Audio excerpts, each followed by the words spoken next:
Guys, do me a favor. Put a one down up into the chat if you guys can hear and or see me correctly. Would wholeheartedly appreciate that. All right.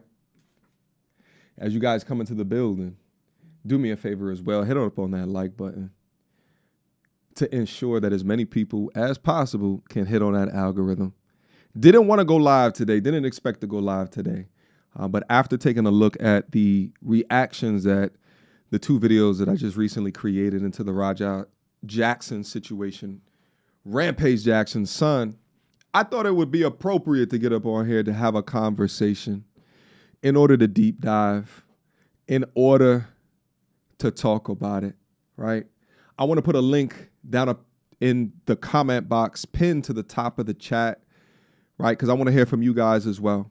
I want to bring you up and I want to be able to have a conversation because outside of me dictating to you the content and providing commentary on it, what have I always said since the beginning of this channel? That this is a critical thinking channel, all right? It's not just about the things that I'm just telling to you, but I hopefully am giving you enough information to do damage with, enough information for you to critically think and assess about a situation, right? In order to think more clearly about it going into the future, all right?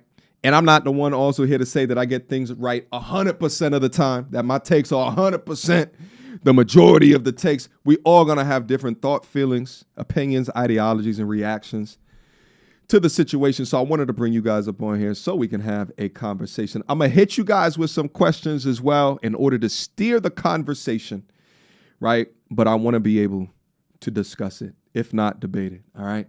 Shout out to everybody that's coming down up into the building. I see you guys, all right? Daphne, I see you. All right, part of the MTRs. Guys, let me know as you guys come in here. Do not only hit up on the like button, but I want you guys to also put in here, what is your age? What is your location? Male or female, all right? We only deal with those two terms down up in here, all right? Put male or female. You guys remember back in the 90s, the ASL, the age, sex, locations. Put it down up into the chat. Why you guys do that? Let's put on a little bit of tunes, all right?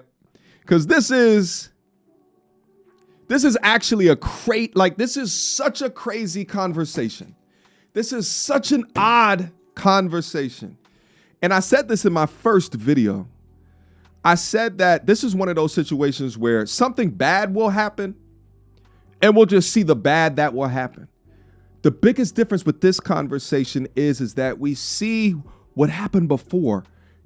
Damn near all of it was recorded. We get to see the incident and then we get to see the after effects of the incident. And I think that especially when consideration of the type of content that is niche accurate to this channel right here, it's super appropriate because not only does it hit on this idea of a father's relationship to his boy, but it also hits on the idea of manhood and a young boy understanding his power as a young man and also his ego. And it also hits on the topic of this live streaming question and conversation and the power of an audience, right?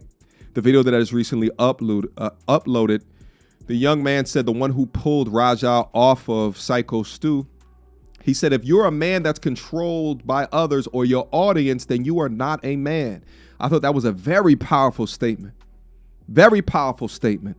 But it wasn't just the live stream audience. It was a lot of other things that implicated Raja to do what he inevitably did. Again, not taking away accountability for his actions, but I love to psychoanalyze how it is that we got here. And we have so much evidence to be able to psychoanalyze, all right? Shout out to everybody that's coming down into the building. Again, guys, do me a favor, hit up on that like button. Let me acknowledge those that are coming down up in here, and we'll get right started. If there's any moderators that are down into the chat, can you put the Zoom top of the chat? Can you pin the Zoom link to the top of the chat? I can't see the top of the chat right now. Oh, matter of fact, the Zoom link's not created yet. Let me create the Zoom link, and so you guys can be able to call in. Now, I will also say, last time that I went live was the first time that I went live for a Pop the Balloon. So we had some technical difficulties. I've done a great deal of researching to alleviate the technical difficulties. What I say before, you got to build the plane as you fly it. And we're going to do that appropriately. All right.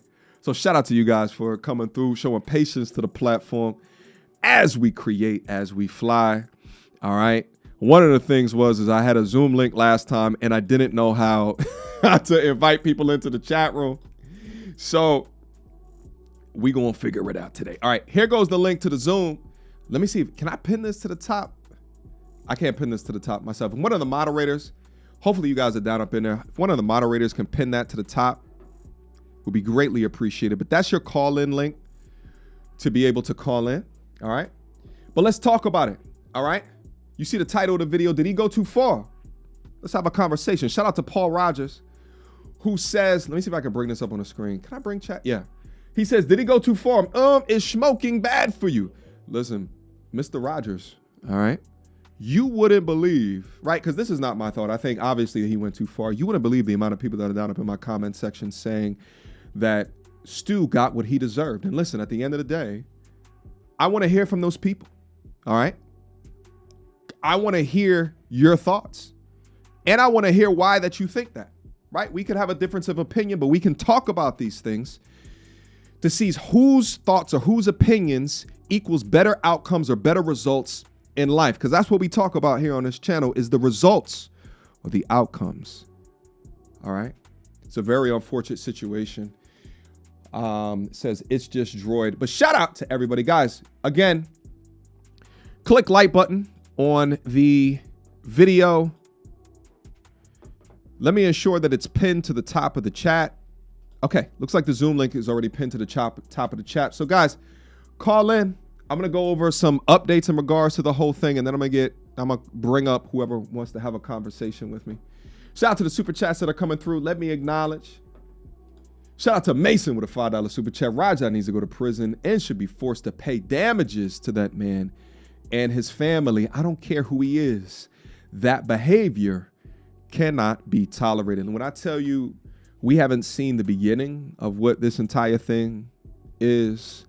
You know, when you talk about jail sentence, so here's one of the questions I want to ask is that if you believe that he should go to jail, what's the amount of years that you think that should be tied to a jail or a prison sentence for what it is that he did? How many years that you think should be tied to that?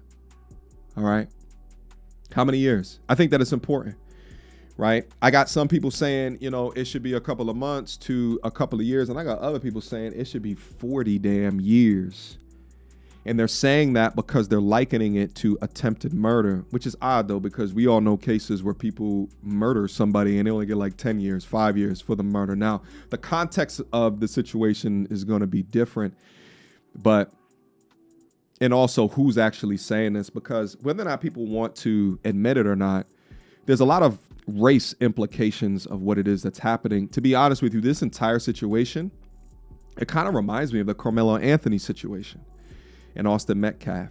Again, one of the major differences is that we don't see the video documentation of the before, the middle, the after, how it is, the family relationships. We don't see all of that. All right. But it kind of reminds me of that. All right. And, you know, talking about this situation or these things happening within America, there's going to be a sort of, well, what would have happened if this was flipped? The race car gets pulled like crazy. And I know if the races were flipped, they'd be rioting in the streets right now. Without a doubt. They would be rioting in the street. How long do you think that he should be locked up? There's a poll that is linked currently within the live stream. 2 years, 5 years, 10 years. Put it down up in there. Guys, there's a link to it for the Zoom to be able to call in. I want to bring as many people up as possible. I would ask this, though, when you guys come up. Ensure that you have your thoughts ready to go. I may challenge you on a question or two, but you more than likely are not going to be up here for a long period of time. So make sure that your thoughts are concise. Let's be respectful of one another. We're not up here to fight. We're here to figure out solutions and to figure out end results, okay? Also, too, I may bring your visual up on screen as well. So don't come up on here and you got your shirt off or you're in an unsavory environment. Like, make sure. I may not bring everyone's visual up on the screen. It just depends how the conversation is going, but I want to be able to hear from you guys, all right? Let me go through the remainder of these super chats. I'm going to talk to you guys about some of the updates that are happening right now, and then I'm going to bring some of the folks on. Again, the Zoom link pinned to the top of the chat. Shout out to Daphne Jarrett with a $2 super chat. I don't see a message there, just for the love of the game. Shout out. I appreciate you, Daphne. All right. All right. Okay. I see you, baby girl. Okay. Shout out to Chef Dad 609 with a $2 super chat, just for the love of the game. I understand. Chef Dad 609 follows up and says, you can't think rationally when you are concussed. That's another argument as well. There's a lot of people are just like, concussed? I've been concussed before. It hasn't made me violent. Shit, we don't know if it's just concussion. Even that kick that he took, I don't even know if that was a concussion kick. That might have been a kick that he received a concussion from, because he was on the edge of concussions even before that. You know, there's been a lot of news on the back of that movie, and also the news information in regards to CTE that is being suffered from football players, but then also there's MMA fighters as well. Who's the young UFC, but BJ Penn? If you guys are familiar with UFC, and he's having illusions, and somehow this former champion has still access to his Twitter account, where his illusions, the things that he's seeing that are not in reality, he begins to talk about these things, and it's such a sad situation. I can only think about the way that he's currently conducting himself is as a result of the amount of blows that he's received to his head, okay? So could that be a part of it? And if so, should that lighten or increase the sentence? I don't know. We need to be able to talk about that, all right? But when you think about this entire situation and the confusion that it brings me, right, in determining kind of how guilty, right, or how much sentence that he should receive, we need to have a conversation about streamer culture. We got to have a conversation about these young men and women that are not mentally prepared for streamer culture, right? To be rage baited by all of these 12-year-olds. They are taking what's entertainment for them, and it's being translated into real life interactions to you. We got to be able to talk about it. Seeking validation from the chat, seeking validation from your father. We got to be able to talk about it. Unchecked rage, unbridled, unchecked rage. Trying to live in the image of his father. You guys also notice the slam that he put on the man. That slam that he put on him, didn't it look crazy? Didn't it look like what Rampage used to put on people back in Pride? That power slam, that power bomb. A young man that looks up to his father like Rampage, but he's always in the shadow, hating that his life is that as easy, that he has the option to give up, that he has the option to quit. And his father talks about it publicly.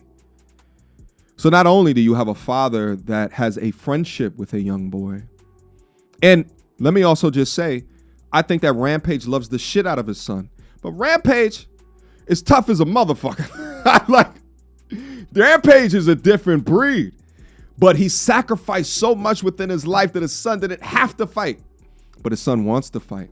His son wants the recognition. His son wants to be respected.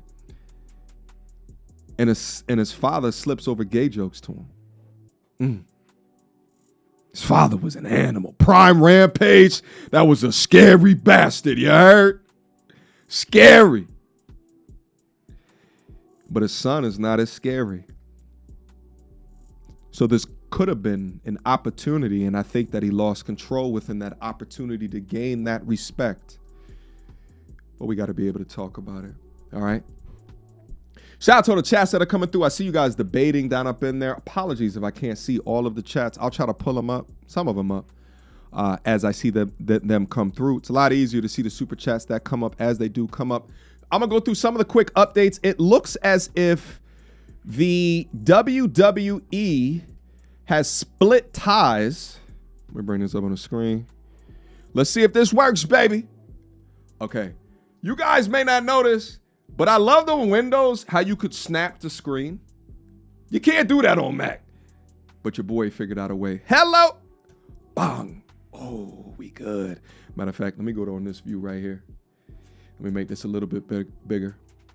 So, the news report, WWE officially severs ties with Knox X Pro following the Rajah Jackson incident.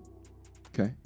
The WWE has reportedly confirmed that it severed ties previously designated as a WWE ID school after Saturday night's incident involving Rajah Jackson. From its social media banners, it was believed that the WWE severed ties with the wrestling school ran by Reno Anaa and Rikishi, who used to participate in the WWE, and has since reported that two sources had confirmed to be the case. And Wrestling's Observer Brian Alvarez also noticed that he had been told that the affiliation had been pulled. On Saturday night, Knox X Pro held a show that saw a run-in from Jackson, where it proceeded to stiffly slam Psycho Stu and deliver several unprotected punches to his face while he was unresponsive. All right, so the WWE has officially come out and severed ties after this. In the update video that I uploaded today, the wrestler, I believe he goes by the name of Douglas, was talking about all of the odd things that Knox Pro was doing in order to cover up the story. So it's getting weirder of a situation, all right?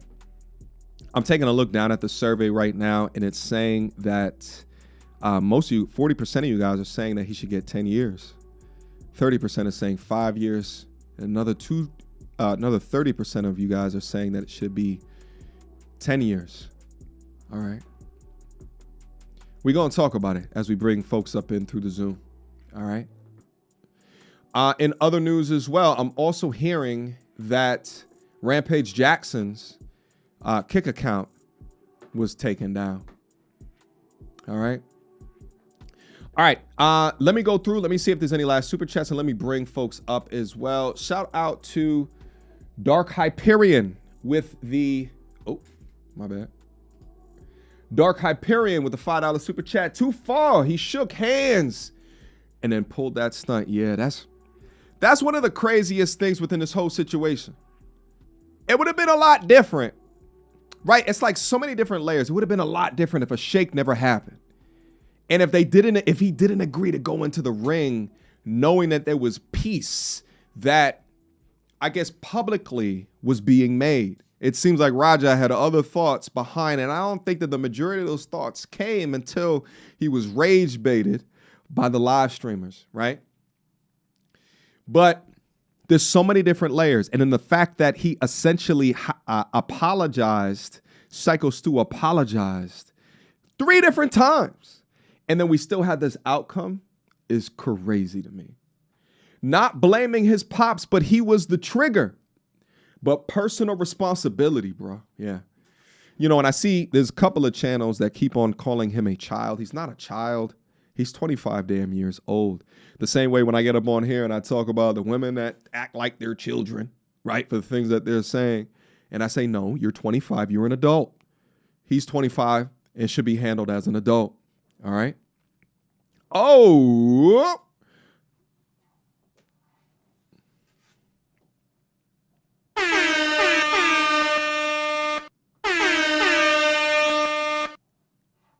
Hold on. Shout out to Zoe with the $500 super chat. Guys, do me a favor. Write Zoe's name down up into the chat. I need you guys to help support me in thanking Zoe. Not much of a damn message. Just one of these. Shout out to Zoe. Shout out to the MT Auras. Down up into the chat. Down up into the building. $500, Zoe. Listen, thank you so much for the love. I didn't even know what to say to that. We're going to have a super chat party. Thank you so much, Zoe, for the love, for the support. Guys, write Zoe's name down up in the chat right now. All right. Zoe, Boombaye. Zoe, Boombaye. Shout out to Zoe. Zoe, you simping. Shut up, One Gatesy. All right, let Zoe do her damn thing. All right, she's one of the many. When I say many, there's like maybe 50 total MTRers on the channel. But the lovely young ladies that come down up in here and show love and support. Thank you so much, Zoe. I don't know what to say. Thank you so much for your continuous support of the channel. Look at the damn reaction. Shout out to the community of helping me support through that. Some push-ups in honor, Zoe. I got the 2 cameras set up, baby, but I don't got a third cam. I was thinking there'd be a third camera set up somewhere on the floor over there, but there will not be at least right now. I gotta go get another camera, all right, and I gotta figure out how to set that sucker up, all right. But for right now, I can't do push-ups right now, but nevertheless, I think it's a fantastic idea. Shout out to Zoe. Thank you so much for your support of the channel. We got to continue on getting the information out there, and for those like Zoe that continue to support, it means the absolute world to me, all right? But I'll be remiss not to stop the show to talk about that, you heard? Shout out to Zoe one more game. Thank you so much for the support, Zoe, all right? Come on. Shout out to Mason with a $5 super chat. Of course, the WS are using this to spew their hatred too. What's the WS mean, bro? I'm not sure. Shout out to King Trev with a $5 super chat. Blame the company for not reading the room and giving Raja the green light. We're going to talk about that as well, all right? And then last but not least, before we get down up into the discussions of the Zoom guest, shout out to Cloud Gaming. Not only Raja, but can the establishment or the other wrestlers be charged as well for some type of neglect or accessory to it? We're going to talk about that as well. Shout out to Cloud Gaming. Daphne comes back down up into the building. And then she says, MTRs are the real, LOL, some of us. MTRs are the real ones. Some of us, me, are married, but we don't fall for the trap. Shout out to the lovely young ladies that come down up in there. Hold on, we gotta put Zoe's up on there real quick. We're gonna get to the Zoom calls. Also, too, I forgot to say this. I have a special guest that is joining me within the content here today. I was asked by somebody to help take care of their animal. Kingsley, come here. I want you to come up here. I want you to say thank you to Zoe real quick, Kingsley. Can you say thank you real quick? Can you say thank you real quick, my boy? Huh? Can you say thank you real quick? He's chilling. It's a very comfortable room over here in MTR Studios, and my boy is he's got like separation anxiety. You leave him out the room for a second, and he starts whimpering a bunch of shit. So I'm like, all right, we're going to do content today, all right? But Kingsley as well says, thank you for the $500 super chat. Shout out. All right. Let me see. All right, guys. All right, let me go down up into the chat real quick. Excuse me, the Zoom chat to see what it is that we can have a conversation about. All right, let me bring you guys up. And I ask that you give me some grace as I'm trying to figure this out from a technology perspective. Hey, what's up, bro? Can you hear me? You're muted. You're muted. Okay. Let me put this down up on the screen. What's up, brother? Man, I'm doing pretty well, man. Hold on, I'm gonna put you on the screen real quick. Hold on, let me put you on the screen real quick. What you got for me, though? Are you on the side of Raja or are you on the side of Psycho Stu? Okay. That was completely out of line. Okay, the situation was completely out of line. Completely out of line. Okay. That went way too far. Okay. All right. So the situation is out of line. It went way too far. Tell me more, bro. Do you think that he deserves a jail sentence, a prison sentence? And if so, how much? By the way, chat, can you hear him? Chat, can you hear him? Yeah, it looks like they can hear you. All right, I think that we're ready to go. All right. All right. So you think that he's out of line for the situation? What do you think the prison sentence should be then? Honestly, I don't think prison will help him. Okay. He has something internally wrong with him. And if you send that boy to prison, there's nobody to help him. He's just going to fight in prison and get worse. That's my opinion. Okay. There's no helping. Who's going to help him in prison? Who is he going to be able to talk to? Well, the prison system, it's going to just make him worse at the end of it, right? Depending upon the amount of time that he's going to get. How many years do you think that he should get for that act? Do you think that it was attempted murder? I don't want to say yes, but it's like it's hard not to, because that was really egregious. But how can I say this? I'm just glad that wasn't in the street in that back area and he decided to pick him up and slam him like that. Like people say, oh, it would have been better if he attacked him then when he got hit with the can.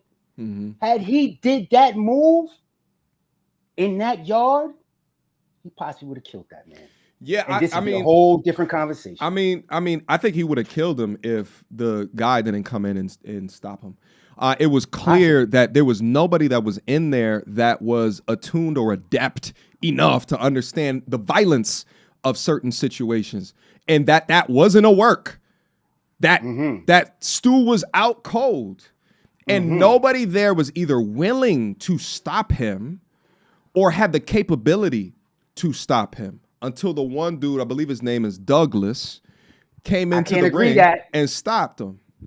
His manager, the fight guy that was sitting next to him before he hopped up, the one that's his trainer, could have got up and got his ass in the ring and stopped him. Why didn't he? Secondly, where was his man with the cowboy hat that told him to run in the ring and give him the receipt? Yeah, he wasn't there at that time. Let me also ask you a question, because let's put ourselves in the shoes of the people that were there, right? And you are trained to look at things that it's acting. Mm-hmm. How much of that do you think that they were just confused because they thought it was a part of the show? At the end, when he because hindsight is always 20/20, bro. Right. Yes. And again, I'm challenging your thoughts, not to say that this is what I would have done in a situation, but I'm challenging your thoughts within the idea that these people, whether or not you want to say it was purposefully not acting, or if it was just straight up negligence, like they knew what was going on and they chose not to come in. Let's just say, for argument's sake, that they thought it was a work. Mm-hmm. Do you think that those people should be held as responsible? The ones that thought it was a work, no, they didn't think it was real. Well, then anybody can argue that then. Yes, absolutely. But those people in that ring know when something is going too far. Come on. I won't believe that these wrestling people don't know when somebody's going too far. They're wrestlers. They're professionals. They're supposed to know these things. Yeah. However, us on the outside looking in, like the spectators, we wouldn't expect that was real until what? There was a barrage of punches that we would, wait a minute. Yeah. Well, that don't look like it's staged. Yeah. And the thing is that I saw the ref do this. Mm-hmm. And I don't know if you watch I did professional wrestling. You say it again? I did a show on Roger. Okay. I saw this. And when I see this, I know from watching YouTube channels like WrestleMania, I know what that means. That means finito. That means the show's over. Somebody got hurt, exponentially hurt. And we got to take some type of evasive, right? So he's doing this, right? And then someone pins him. And then the ref is 1, 2. Like, what is going on here? It to me, like, it was a clown show on top of like violence, bro. Violence, though. I'm just like, you just called up the ex. What you doing pinning them? Facts. You're absolutely right. And that guy's an idiot. Yeah. And honestly speaking, the ref is an idiot. How do you start giving a guy a 3 count after you do this? Let me play devil's advocate one more time, my brother. Go ahead. Let's say that the ref decided to do it because remember what, I don't know, did you see the interview with Douglas, the brother who came in and got Raja off of? Yeah, I seen you. So what he was saying is that as he went into the ring, he saw like women and children crying and shit like that. What if the ref was like, man, let's just try to continue the show, you know, to make it act like this is a work, even though that it's not. It's too late for that because you could hear the little boy in the background saying, wow, he just gave him a whole bunch of punches. That's real. He tried to hurt him. I literally heard that. See, when I do my shows, you know, I try to do my best to listen to what's going on in the background as well as listening to the commentary as well. See what I'm saying? Because that, to me, that gives you a kind of space where you'd be like, wow, I heard this person in the background that's not part of the show that actually realized, and it's a kid, that this isn't even fake no more. Yeah. So if oh, my bad. Technical difficulties. Hold on. We good. My bad. Okay. If a kid is able to realize that, you're gonna tell me a grown adult doesn't? Nah, I don't buy that. Yeah. And let me also throw this on the screen real quick for folks that don't know exactly what it is that they're talking about. So this is the second angle. I actually put this in an update video today. So there goes the ref right there. Hold on, let me make this just a little bit bigger. Let me put this over here. Here goes the ref right here, and he's throwing up the X right now. He's throwing up the X. He's like, come on, come down. Now you can see in the background, they putting the work on Raja over here, right? And he's just like, it's done. Now, who the hell is this? Like, that's it. He was in the ring before. He was one of the two guys that what's the guy Psycho Stu was fighting with, that was sitting on the side that he threw out the ring. He decides to hop his dumbass back in the ring and do that. Like, that's insane. So bro, he came from outside of the ring just to get the pin. Just to do the pin. It's and wild. He had the flag in his hand. Did you see that? Listen, my guy. Listen, and I can look at the brother down on the mat and immediately tell, like, even if you didn't watch the blows, if you look at him breathe, you're like, oh, that's agonal. I know that sound. That's agonal. I didn't notice that until you mentioned that. Dog, that's agonal. Because I did my reaction show off of MMA Guru. So you know he's really, really harsh. Like I don't know what's up with that guy, but anyway, I did my reaction off of him. I should have did it off of yours. I'm not sure who that is, but nevertheless, he was though, it doesn't matter. It doesn't matter. But nevertheless, though, that like. And this person wanted the title. Flag. Like this person wanted the title. Apparently, he wanted the dub. He wanted to win. MTR. He has Psycho Steve's flag. Yo, that's wild, son. That's whoever crazy. This person is, listen, it's one thing to keep your friends close, keep your enemy closer. But if you got enemies like this, I don't want them nowhere near me. Like, I don't want to be in breathing distance from you. I don't want to be in block distance from you. I don't want to be in city distance from you. I like what you did when you did that second video with them guys actually saying, because if you listen to what Boy is saying, the one that got him off, all these people around and nobody realized that this is, come on, you know this is going too far. Yeah. And nobody, my thing is this, I don't care what, listen, all right, real quick, I'm gonna say this, Raja, out of line. Can I say, yeah, but listen, but how much of the responsibility do you think his father should take? Y'all not gonna like my opinion on this. Okay, final opinion. Let me go to the next person, brother. A lot of people's not gonna say this, but you know, parents play a big part of your mental development. And when you have a fighter father and you're a fighter son trying to live up to that stature, and he's constantly bullying you, calling you a bitch and calling you this and calling you that when you're not, and you know you're not, but who else can you can't fight him. This to me, MTR, when I watched Raja on them streams before, it always seemed like there was something a little bit wrong with Yeah. him. If you notice, Rampage is always ask him, "Are you okay? Is something wrong? Are you?" Why does he always ask him that during these streams? Because it looks something in his face just looks off. Yeah. I mean, some of that could be, from the concussion, some of that, Yes, having head injury, head trauma, some of that. But I think a large component of that is the man that you look up to is talking to you in a way. And the thing is like, there's a big difference between private shaming and public shaming. public And shaming, that absolutely. difference is magnitudes apart. I actually said this in a previous video, as I said, because it actually made me think about when, my past corporate life. And I was coached into the understanding is that you correct, you check, you provide feedback in private, and you prop up in public.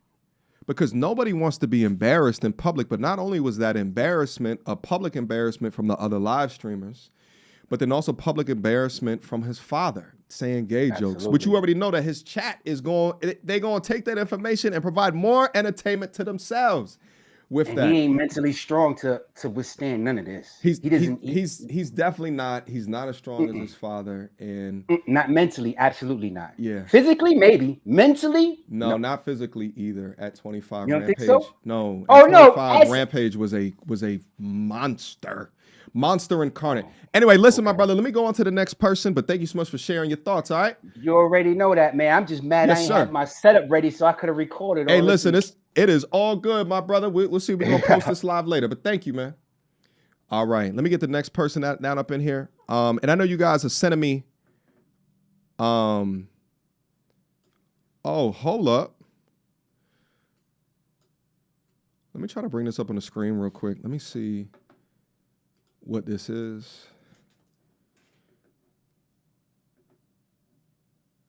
Hold on.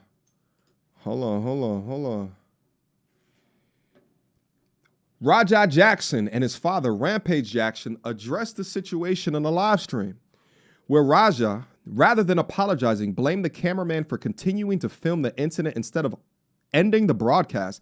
Is this about the situation that night? Hold on. And you ruined it. It wasn't my fucking fault. Well, The goddamn cameraman's fault. I know he's watching this shit. If you watching this shit, nigga, how could you? How fucking could you? That's what I expected, though. It's all good. We gonna fucking figure this shit out. and you ruined it. It wasn't my fucking fault. Well, The goddamn cameraman's fault. I know he's watching this shit. If you watching this shit, nigga, how could you? So the first thing that I noticed is that the shirt is different than the shirt he got into the fight with. The thing is hopefully you guys can hear it. How fucking could you? That's what I expected, though. It's all good. Yeah, this doesn't look like the same night to me. I wonder if on Twitter they are advertising this as if this is the same night. No accountability. Yeah, the thing is that when I look at clips like this, I'm just saying, like, how much are they saying is it for content versus the actual way that they feel about something, right?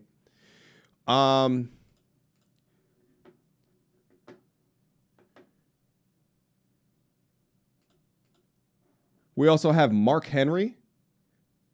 Mark Henry defends Raja Jackson's assault on wrestler Psycho Stu. It looked like he wasn't smart about what was going on. You've got to be careful, first, who you're messing with, and second, what kind of example are you setting as a veteran for inciting riot with a kid? But I do know what I saw. I didn't like the ribbing. I didn't like the joking. And anybody that talked to me that I didn't think was worthy of having that kind of aggressive conversation, they got that word. And, I don't know the full story, but I do know what I saw. And it looked like he wasn't smart to what was going on. And the dude that was messing with him bit off more than he can chew. And, you got to be careful, one, who you mess with, and two, like, what kind of example are you as a veteran Mark Henry, L take, my friend. L's down up into the chat. for inciting a ride with a kid? And I mean, he's not 12 or nothing, but he's still significantly younger. And you want to make sure that everybody knows. Yo, someone find me the full clip of this Mark Henry shit. We gotta do a full analysis, live and direct. That is an L take, as if you know what it is? The reason why it's an L take, if he said everything that he said, but there wasn't a firm apology from Psycho Stu, if there wasn't a shaking of hands from both Psycho Stu and Raja, then I might be able to get a point. I still think that Raja went too far. But because there was a shaking of hands, because there was a real apology, wasn't a fake apology, a real apology, then I think that that's ridiculous, Mark Henry. Way too far. I understand initially if Psycho Stu was drunk and he went to the back and grabbed the can and then bounced it off his head, and then after he knew it wasn't a work, said, hey, listen, F you, mistakes happen. It is what it is. And then he left and went back to the stage. Still, Raja would be in the wrong because he went too far. But I think there would be way more people on Raja's side, because it's just like, listen, if you're going to disrespect the man, then you can't tell what the reaction is going to be. But if you disrespect the man and you issue a full apology and you shake hands on it, I just can't rock with that shit. Then it goes to a whole nother layer. And then watching the degree of premeditation on that call is insane. Mark Henry, it's crazy that, you could have an image of a famous person, someone in media, what have you, right? A pop culture icon, if you will. And then you watch them do their thing for all of these years, and then something like this will happen, and then you get to hear them talk long form. I mean, where the hell is the accountability here? The only way he can say something like this to me is if he didn't know that there was an apology in the middle. But Mark Henry, if you out there, feel free to call in. All right. All right. Let's see who else that we got down up in here. Did my damn candle go out? Hold on. Come on. Put that butane on them, baby. I know it stopped smelling like leather and licorice in here, but let's show the candle work some respect. Let's see who else we got down up in the building. Apologies if I'm not getting these in order. Hello? Joining.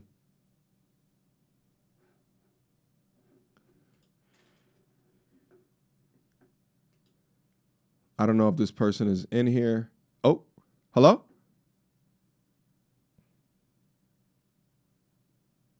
What's up, brother? I'm doing good. How you doing?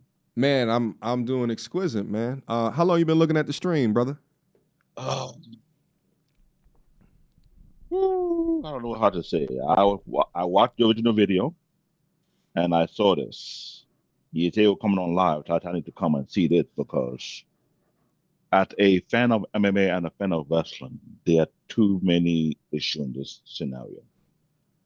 One, what happened behind the stage when he had that introduction, got hit in the bad kid. I believe that was out of order, even though it was not a work, and it resolved the issue. That right there and there showed that issue to have been solved.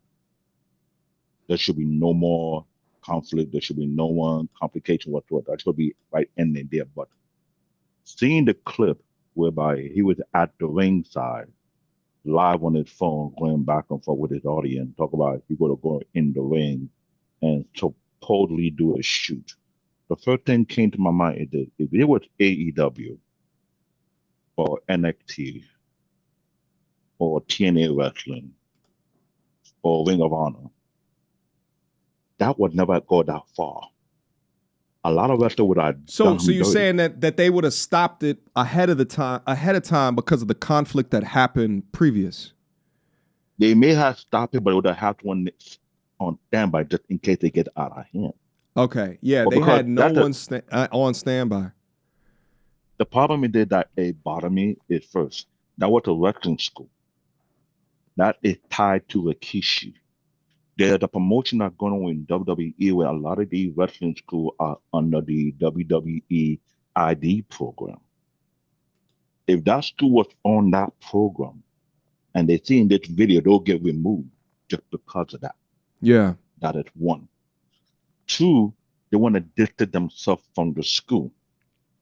Three, Rikishi may have to remove his name from that school. Yeah, Unless he's the I think co-founder. the school is cooked. I think the school is done. The school is cooked. I don't even think the school. I think so. But if you think about the major issues here, right? So it sounds like you're on the side that Raja went too far. There's still a lot of people that are down up in there that are defending him or thinking that the actions that he took were in line. I What is expect it that you think I about expect that? I expect that people go defend him, but it is someone who has partake in mixed martial art. I have a background. What with do you Shichiro think that karate. it's what do you think that it says about the people that accept that premise? Let me break it down. People go to accept it because they go look back what the guy did first. Why do you smash a can on his head? Even though they sort out the issue and they apologize. Now looking at social media, they're like, oh, you got disrespected, or you need to do something, or you need to fix that. People in social media don't understand the dynamic of how wrestling really is Okay. compared to how MMA really is. I have a background in Shichiro karate. I understand you are trained to be a weapon. For someone who practiced martial arts, there go that video. That part right there, I saw that video several times. This is the I get handshake. it. And I see that. He was trying to apologize. He was trying to say, you know what, I didn't know they were not sure. I didn't know who you were. Every time I had to apologize. I thought that they were part of you. Because if you look at all of WWE, NXT, when they bring guests onto, either you be a basketball player or you're an MMA fighter or a boxer, they're trying to put a shoot to make sure it's entertaining. This way they add more to the entertainment value. Raja was not aware of that. And let's go back even further. His father said he had a concussion during their training session that he had. Yeah. That But being said, irrespective of a concussion, right? Like that's like me saying, you know, I was driving, so I'm sorry that I got into an accident and killed somebody, right? Irrespective of a concussion, irrespective of driving drunk, right? There's no excuse for getting behind that wheel, and there's no excuse for hitting someone 20-something times past unconscious. do you know what it's like to get hit by a boxer or an MMA fighter who trained their hand to be like a weapon? Yeah. It is not normal. I remember doing Shichiro karate. You were doing knuckle hand push-up in concrete ground under the hot sun. Your hand get hardened. The calcium in your bone build up over time. Yeah. So it's not like a regular human hand. That is one perspective you gotta look at. And he wasn't wearing a glove. So what do you think about people saying that this is a hate crime?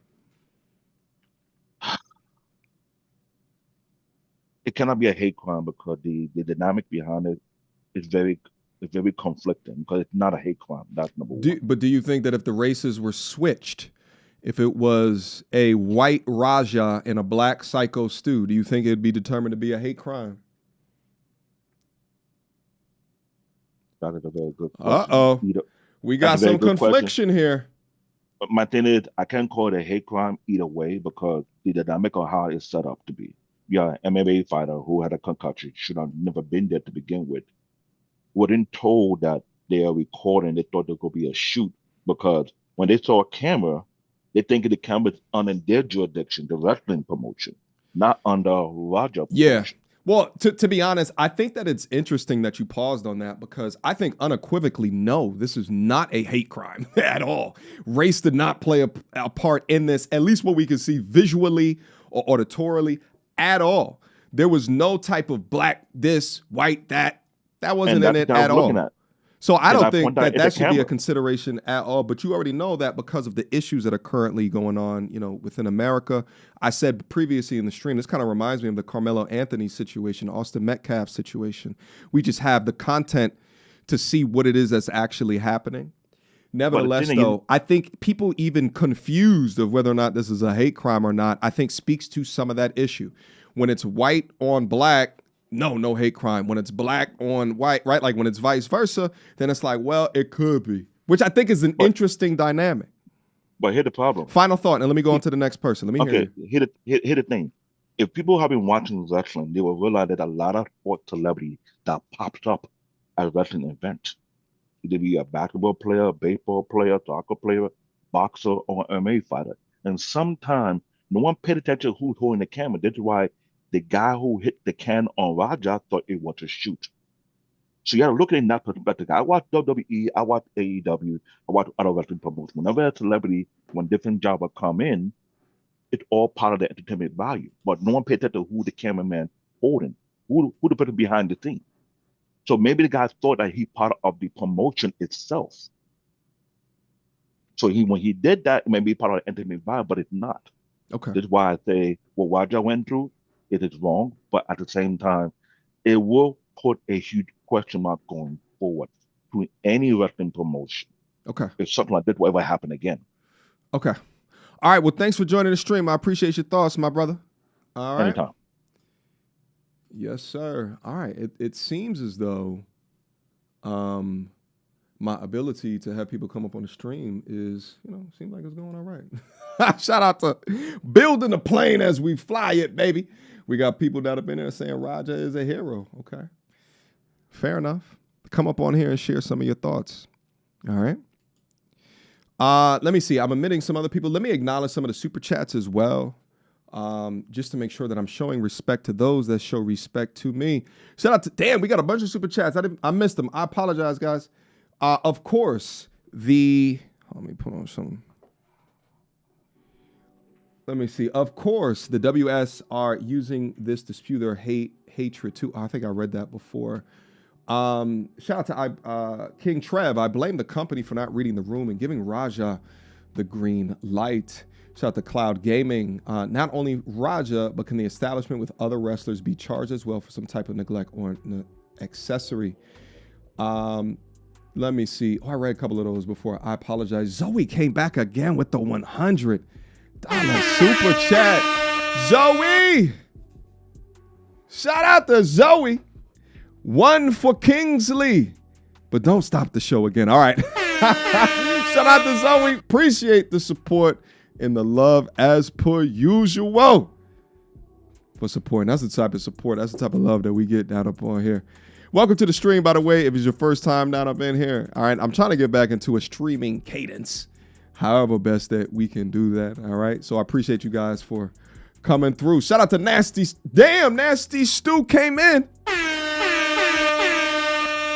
with the $200 super chat. Damn. Perfect. Raja should have never been outside of the house after suffering that concussion. Yeah. I mean, he was saying in the video that he was throwing up that morning and he's still out. But then that also goes to speak to the streaming culture or feeling the need to constantly be on for people. And these young dudes, at the tender age of what have you, over here sacrificing their mental health when they should be resting. Now, how much did that play into his inevitable actions? I don't know. Nevertheless, shout out again to Nasty Stu for the $200. Hold on, where the lights at, baby?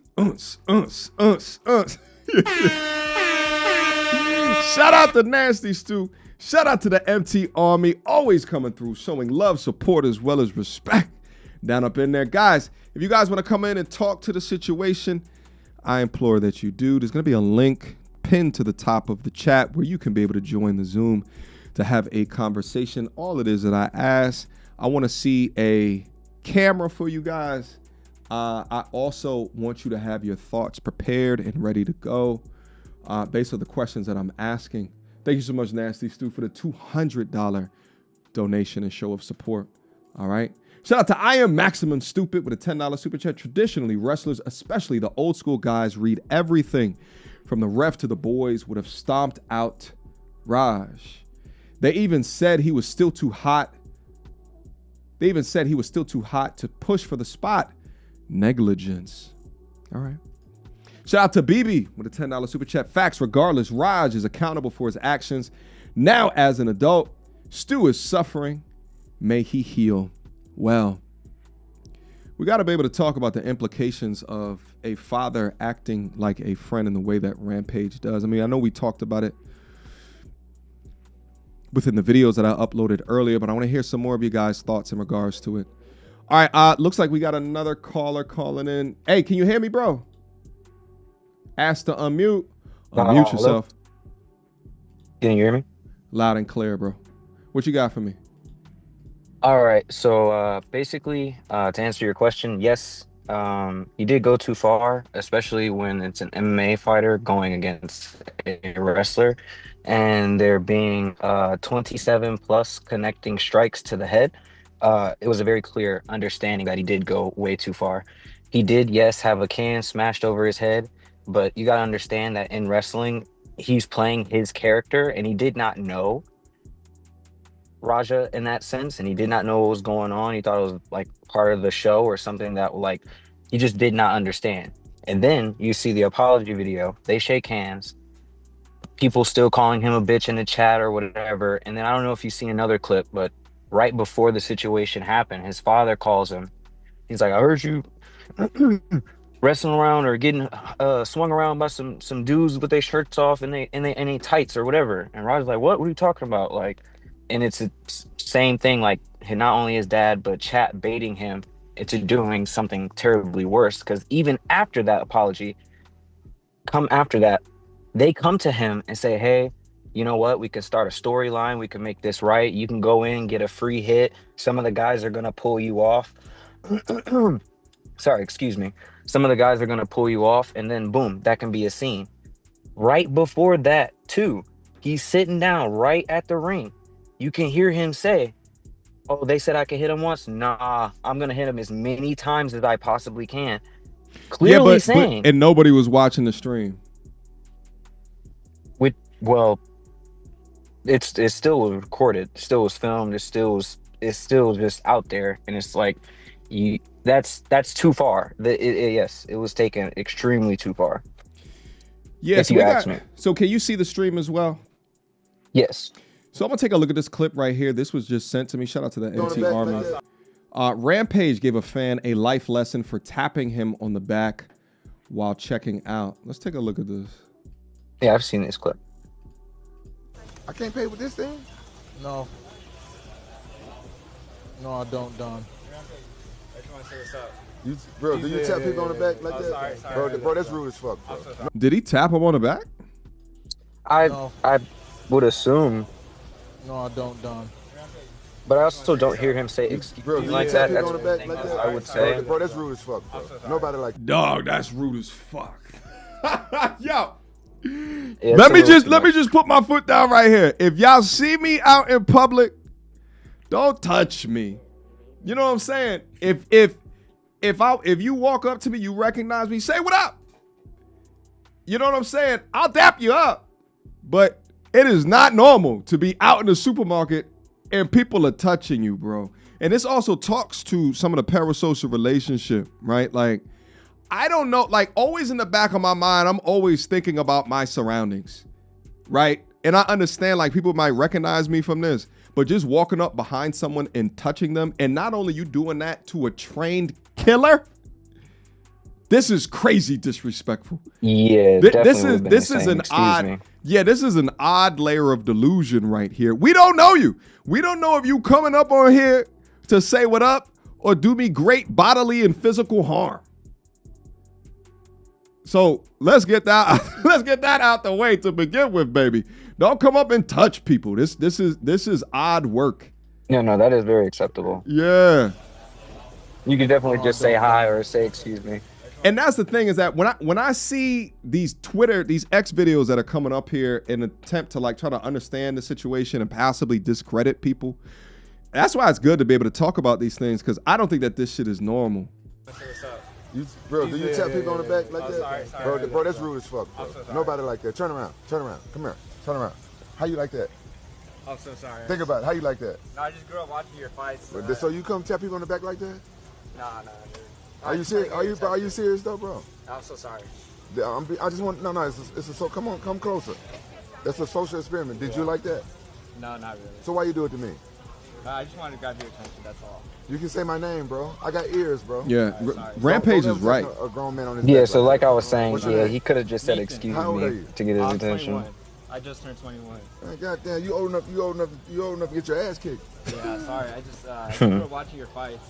You look at my son. Look at the way my son looking at you. Yeah, sorry. All right, thank you guys. All right. Yeah, I think, yeah. I thought it was going to be more related to the case, but, you know, as you can see, like, taking a look at it, just a few days ago, Rampage Jackson and his son Raja got mad at a fan for tapping him on the back in order to get attention. It's clear these two both are unstable. So again, these people are trying to prove a damn point in something, but this is not proof of nothing. You shouldn't be going up and just tapping people like that. That's odd work. Yeah. That's odd work. Nevertheless, so you're not on Raja's side. How much time do you think that he should get?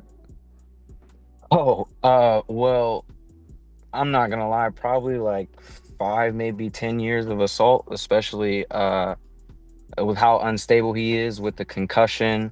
And I mean, cause like my mind has changed so many times after seeing so many clips. So many clips, And it's just like, oh, first time seeing the clip, he got a can smashed over his head. Of course he could slam him.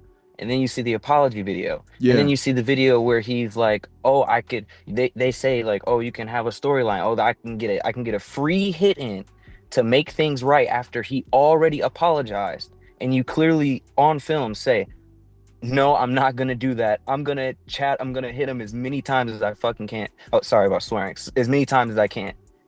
No, that's like literally attempted murder, premeditated. Well, and here's So the thing is that he could say, and my thing is, he could say, I'm gonna hit him as many times as what I want, but the context behind that is he went unconscious.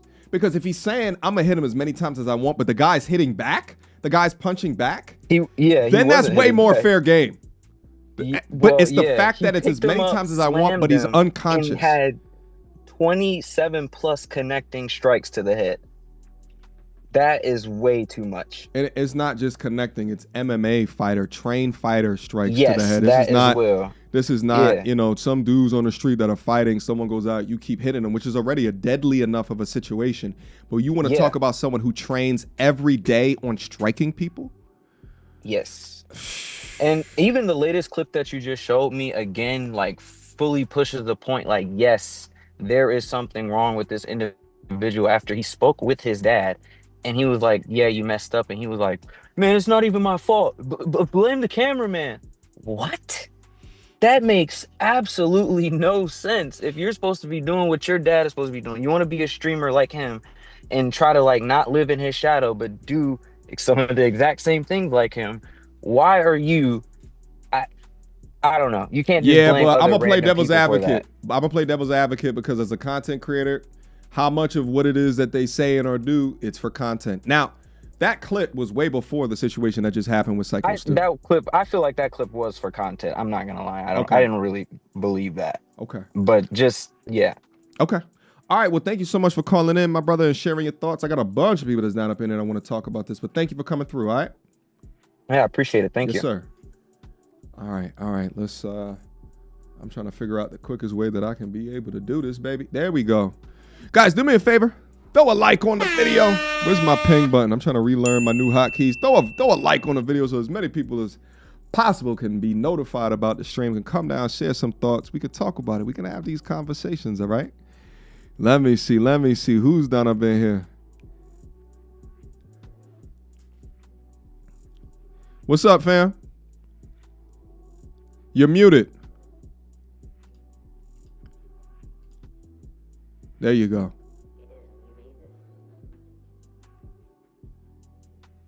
You're muted. All right. What's up, brother? How are you?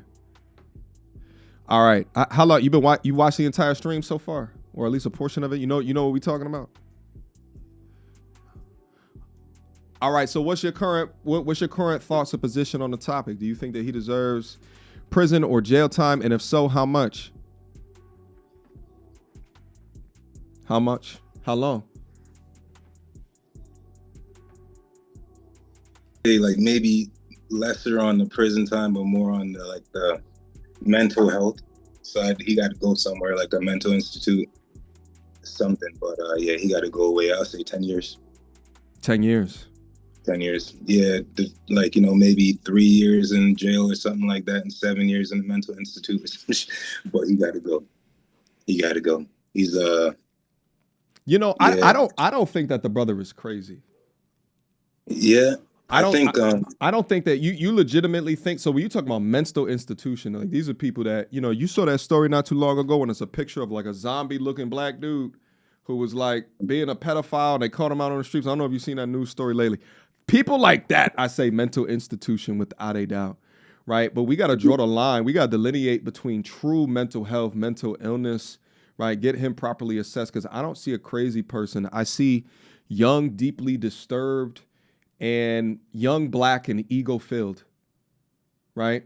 And wanting to prove oneself, not wanting to let his pride override the respect that he wants and the respect that his father has received for doing very violent shit throughout his life. There's a clip. Hopefully you need to see it. But it was Rampage and his son. They were on a podcast, and Rampage let the podcast hoster know that him and his son got into a fight, and his son rocked him. So he had to end up, like, he was fighting back and forth with his son. I had to put him in a guillotine. I personally believe, you know, yeah, there in some ways, yeah, Rampage has, you know, somewhat to do with it, with like the upbringing of his child. But, you know, he is a military age man. So, you know, the law doesn't really care about your feelings either. So, yeah, he definitely has to do some time. How much do you think that his father should be held responsible for the time that he needs to do? It's sticky. This is why we even talking about it. Now, mind you, he's 25. Exactly. He's a full-grown man. Because we got people down up in here saying that he's just a baby. Nah, man. Even the YNs need to get locked up, bro, and they 14. So, yeah, he got to go.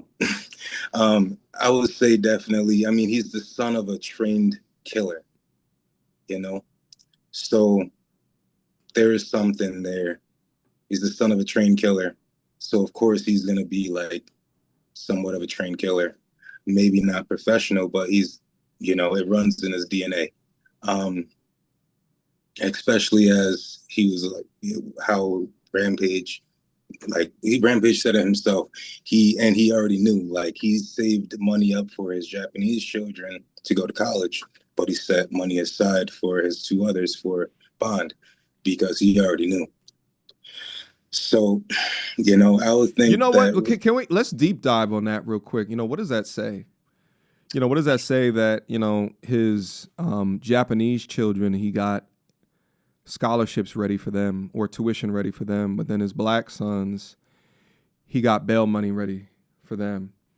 Does that speak more to kind of the state of young men or young black men, or does that speak more to the state of his own acknowledgement of the difference between his American sons and his Japanese sons?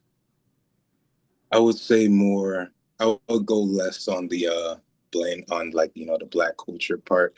I would say is more of the fact that he's a trained killer, and it will be more in the respect maybe of a son to a father to do what your father does. So, like, be like your father, you know. And since he's a trained killer, I think that's pretty cool. You know, if my dad was 007, I would absolutely want to be 007 to, like, you know, cubed. So I would say more or less is like that. I'm African American, you know, I'm black, I'm Jamaican and Grenadian, but you know, I don't have that rage in my blood, in my bones. You know, maybe I can get there, but I'm a man of God. So I don't True, blame. but also too, we got to acknowledge that that rage could exist even outside of being Rampage boy. And the That thing rage. is like, and I think this is one of the crux of the conversation, and it continues to talk through the importance of fathers within this, which was a main stage on the content on the platform, right? Because even as a young boy myself, I wouldn't say as old as 25, but I would say as a young boy, teenager growing up in New York, seeing the element that I was growing up around, it was a fight for my father to ensure that I didn't take up a lot of the behaviors of the young men that I would see around. I often talk about the story of me walking around with my pants off my ass and my dad checked the shit out of me publicly, right? But it was publicly yet privately, right? Like it was to us, but we was in a public place because he didn't know until we got to the place that my pants was hanging off of my ass, right? So there's components of my behavior that having my father there constructing, ensuring the best results for me in the future by removing some of what has been indoctrinated or made to be normal within the place around me. You know, it speaks to the importance of that, right? And I look at Raja, and it's just a sad situation. And the wrestler that bit Raja was talking about it as well because of the amount of damage it's going to do to the entirety of his family. But nevertheless, the real feeling of young, Black, testosterone-filled, ego-filled, pride-filled, yet comments that make you feel small, that make you feel less than, that make you feel like a B. And some of those comments coming from the same man that's supposed to be showing you how to do it. The same man, publicly. There was a clip that I played of when Raja either won a fight, he might have actually lost the fight. And the fight, Rampage is in there kind of laughing and joking and then like smacks his son. You know what I'm saying? Why after the decision? Let's also listen to this as well because you brought this clip up real quick, brother. Yes. Let me also put this up as well so that the chat has context of this. Rogers and his oldest son whole life, I knew them two wasn't going to college. And my two Japanese. It might be a little low, but he said that he knew that Raja and his other American son wasn't going to go to college. Re-listen. Rogers and his oldest son whole life, I knew them two wasn't going to college. And my two Japanese kids. He said Japan nigga. I knew Rampage is a trip. They was going to college. So I saved up college tuition for the two Japanese kids and bail money for Roger and his brother. So don't fuck with him. If you go to jail, I'm just going to bail him out. Rogers. Woo! If he goes to jail, I'm just going to bail him out. Incredible. Incredible. There's not much. There's not much you could say to that. It's almost an acknowledgement of the difference, and it makes you think how much of this is nature versus nurture. Yeah. How much of this is being indoctrinated into the culture, the society as we exist today. One of which, I'm far past where I was even as a young kid, and like trying to figure myself out. How is it that I dress, the image that I want, the way that I keep my hair? My dad fought tooth and nails for me never to grow my hair out. Shout out to you with the locks, my brother. My father was not having that. He was not having cornrows, nothing. Now, I was watching last when you said that, and honest to God, my dad was the same way. Okay. But I mean, he can't stop me until I turned 18 and moved out.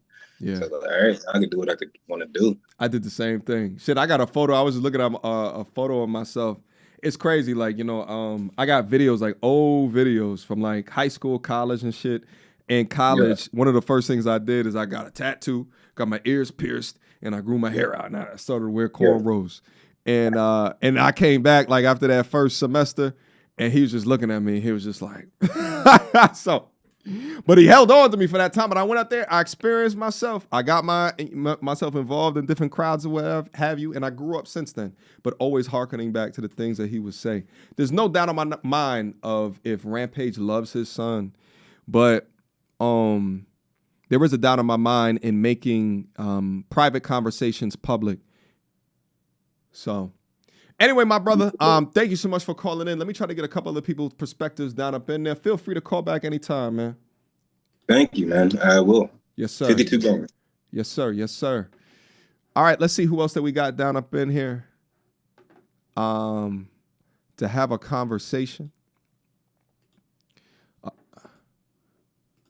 Also, I think the brother was talking about this clip as well.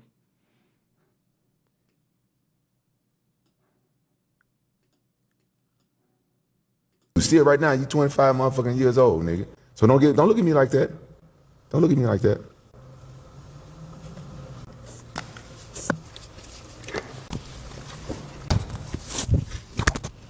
Oh, you think you can take me, don't you? Yeah, I can take you. Son, I don't give a fuck how old you get. I've been doing this shit for 25 years, nigga, as long as you've been alive.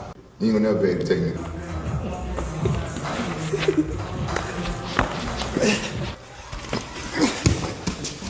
He gonna get him. Oh! Fuck you. You see it right now. You 25 motherfucker. Dog, if Rampage was my pops, I'll be top 10 dead or alive. You heard? Anyway, there's a bunch of people that want to call in. Let me try to admit someone else. Where the ladies at? I want to hear some of the ladies' thoughts, feelings, perspectives in regards to the content that we putting out here in front of you. All right? Where the fathers at? I want the fathers to come through and share. All right? Listen, I'm bringing in someone in right now that has dad in his title, so we might have a father right here. What's up, brother? How are you? You're muted. Unmute yourself. No, we can hear you. We can't hear you yet. Hold on. Let me put this on. Okay, we can hear you now, brother. How you doing? Doing well, man. Doing all right. What you got for me? What's your thoughts on the subject? My thoughts. I think I know it's a lot of people saying that he deserves to go to jail. I don't necessarily feel that way, especially not for 10 years. Honestly, I am a father, by the way. Okay. And I'm conscious of what I say to my son. Yep. And how I talk to him, because, you know, in our community we have a tough love thing. I feel like everybody in the black community, we feel like we need to be tough on our sons, especially because they're black men. And the way I watch Rampage, it makes me sad, man, because I would never talk to my son like that. Mm. And I would never allow my son to talk to me like that. Mm-hmm. And I don't know how you were raised, but it sounds like you had I've never cussed. I never cussed in front of my father. I've never cussed in front of my father. Shit, my mother either. If I said, oh my God, my mother would throw a chocolate from across the goddamn room, would pop me upside of my head. Shit, I'd be running like. But no, my pops, I would never even think of. But now at the same time, my pops never laid a hand on me. He never laid a hand on me. He talked to me. He was a lecturer. He would sit me down for hours and he would talk through things. But I know one thing's for sure is that you know, my father publicly shaming me or making fun of me was the farthest thing from his mind. He never did that to me. And I think that you know, content is one thing. You know, content is one thing.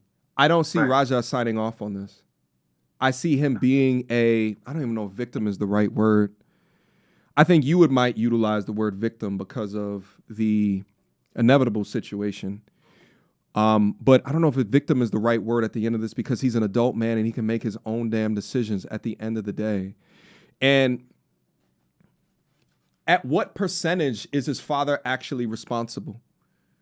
That has to be assessed as well. So what percentage do you think that the concussion is responsible? Right? Because you said that he doesn't deserve to go to jail. I think he deserves to go to jail for sure. So what percentage of the concussion do you think is responsible? What percentage of his father do you think is responsible? What percentage of the live stream do you think is responsible? And what percentage of the responsibility is Raja?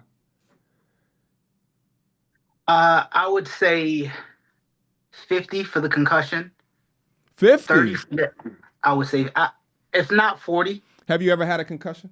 I have. Okay, football? I have. And I'll tell you, it's like, for me, it was like, because I'm also ex-military, and for me, it was like walking around in a constant state of drunkenness. Mm. You understand? Like you're lightheaded, you're sick, you might not always be aware of your strength in the moment. True. You know, sometimes. But did you have enough faculties to say, I need to sit my ass down?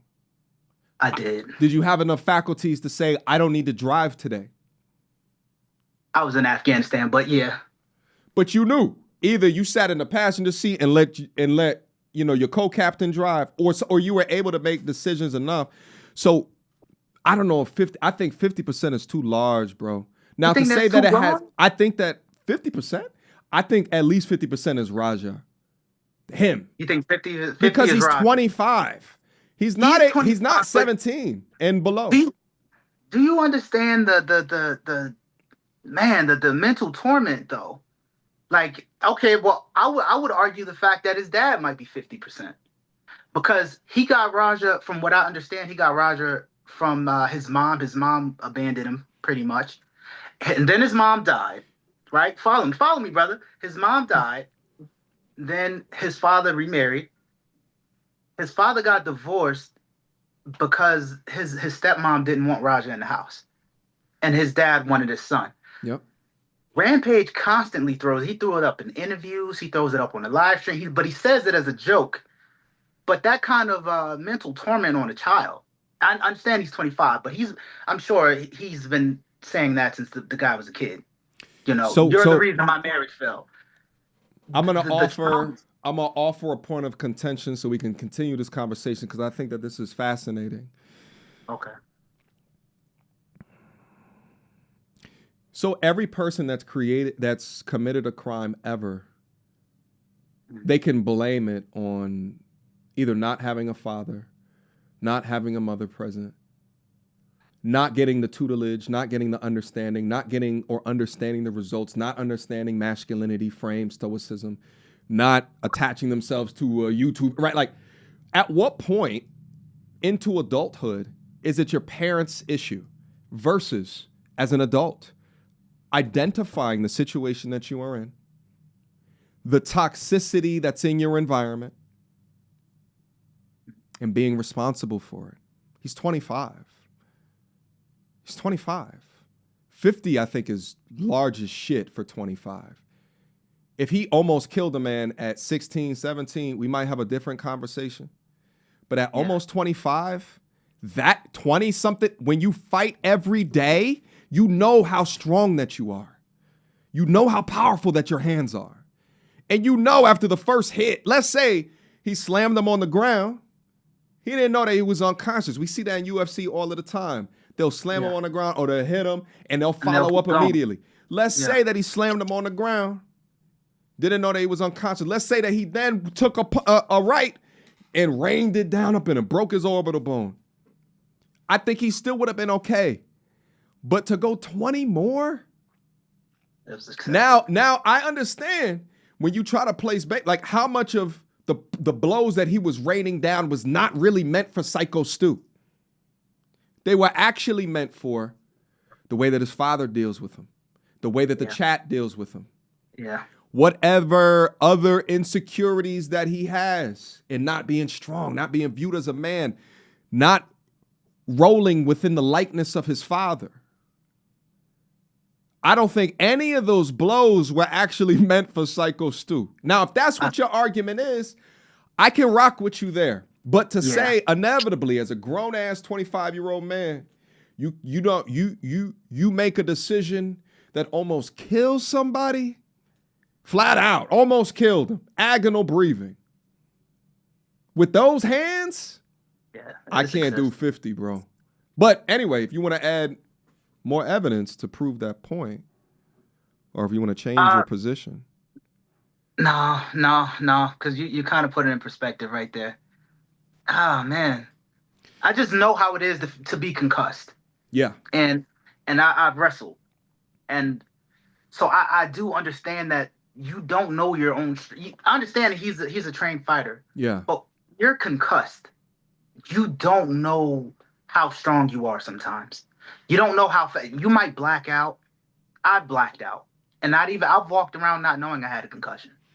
But I would have these spills where I would black out. So I want to give him the benefit of the doubt in the fact that maybe he didn't understand in the moment how hard he was going. He just wanted to get it off. But I don't disagree with you. I don't disagree with you.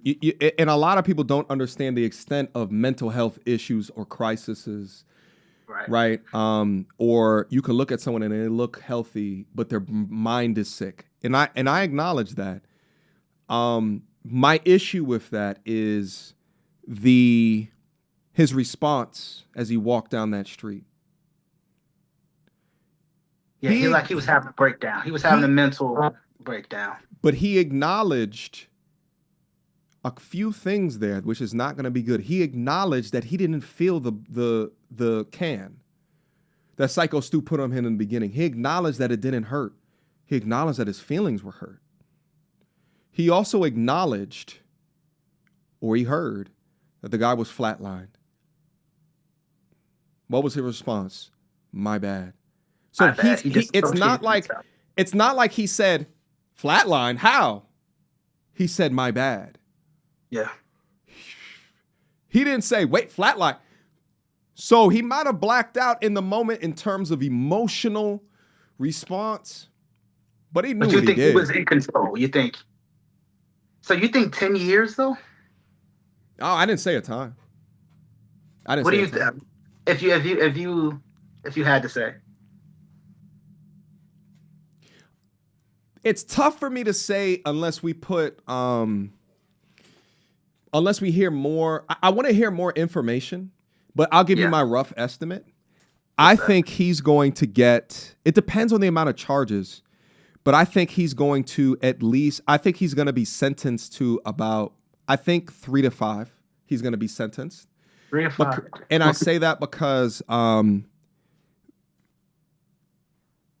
he's a first-time offender. Yeah. And if they can bring like experts, like concussion, I don't know, like a brain surgeon, whatever they call those doctors, like experts as far as what concussions can do to people. Neurologists, yeah. And if they also bring in like maybe behavioral therapists, right? Like I would think that now the defense is going to wipe Rampage clean.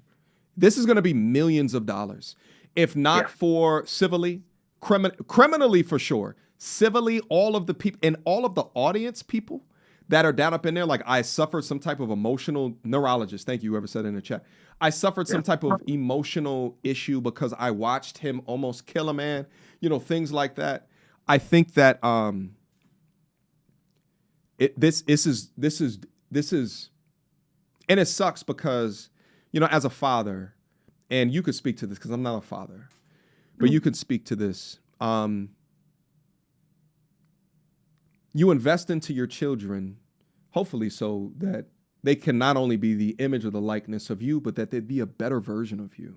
Better version. And there's no doubt in my mind that Rampage has that thought. But due to his missteps as a father, now Rampage the whole family is going to have to suffer. And that's the fucked up thing about this entire thing, that everybody has to suffer because of a couple of these ill-fated steps, right? Not talking to him about sitting your ass down even after concussion. Shit, Rampage probably suffered concussion after concussion in his MMA journey as well. But also because of the bullying, what could be perceived as the bullying of his father, public bullying. Is that they all going to have to suffer from this. So you said something. Go ahead. About the defense. Have you ever heard of the mass transit incident? Which one? It's called the mass transit incident with the pro wrestler and the guy. It was a fan. He pulled out of a crowd. The fan lied. Oh yeah. It was like ECW. Yeah, exactly. Yes. And he beat the guy He beat him bad. Yes. The guy was, he went to the hospital. I think I don't know the extent of his injuries, but it was severe. It was severe. But the wrestler didn't go to jail for that because he signed a consent form. Yeah. Right. So and he was conscious the whole time. He was conscious the whole time, but he had to go to the hospital nonetheless. It was severe. Yeah, but there's a lot of wrestlers that go to the hospital. So yeah. So he was No, a but does it wrestler. matter if you're conscious or unconscious if you sign a consent? Do you think that they signed a consent? Do you think Raja signed a form before he got in there? I would believe so if the company, wanted to cover themselves, yeah. Yeah, I think that consent forms don't give a fuck about breaking the law. Right? It's sort of like NDA forms. Shout out to Shannon Sharp. Signed an NDA form with a whore. That shit don't go out. That shit goes out the window at the point that something illegal happens. It doesn't matter. Okay, that's fair. So let me ask you one final question. What's that, brother? If this was your son, I'd feel like I failed as a father. Yeah. That's real. All right, my brother. Thank you so much for calling in, man. I appreciate your thoughts, man. Thank you so much for the support of the channel. Yes, sir. Thank you. Yes, sir. Shout out to that brother right there. Whew. Hold on, I gotta pet my support dog. Kingsley, where you at, boy? Come here. Come here. I gotta pet. Come here.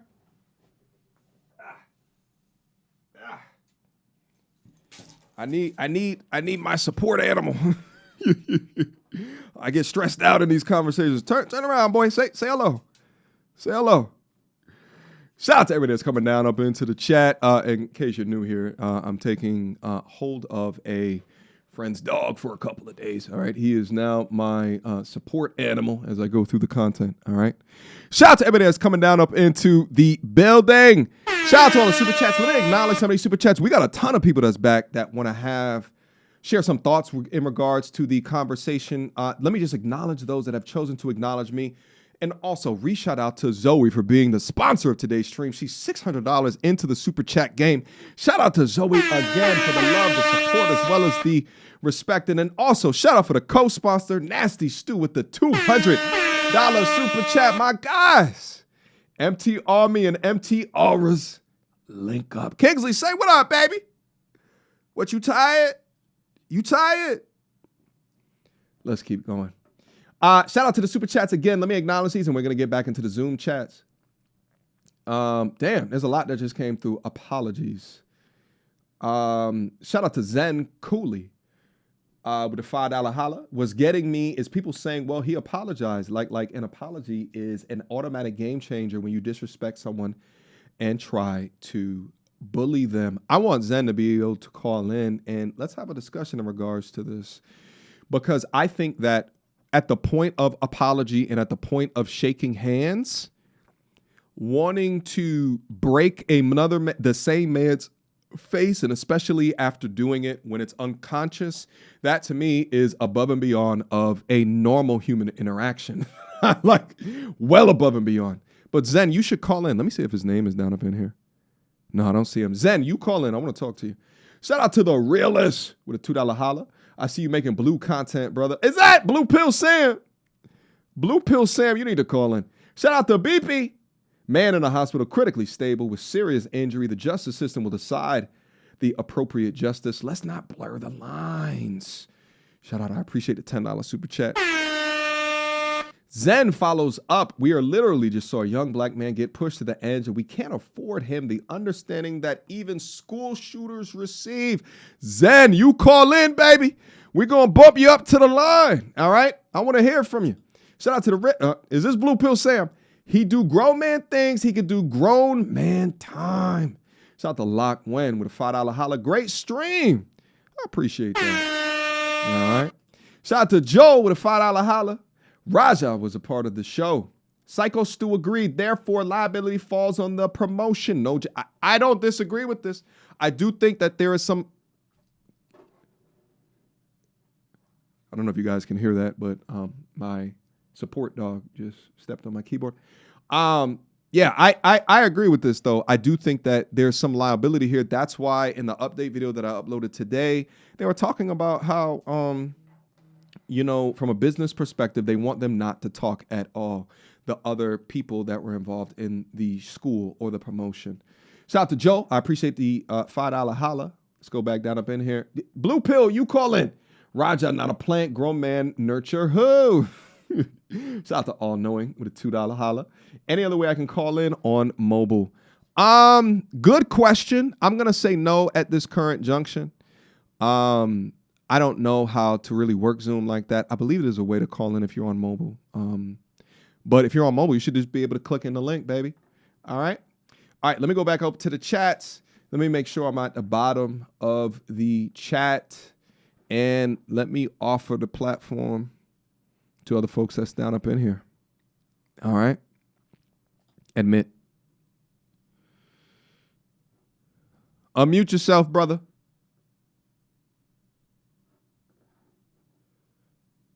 Ask to unmute. Yeah, I can hear you loud and clear. How are you, man? Man, I'm all right, man. Now, are you on the side of Raja or are you on the side of Psycho Stu?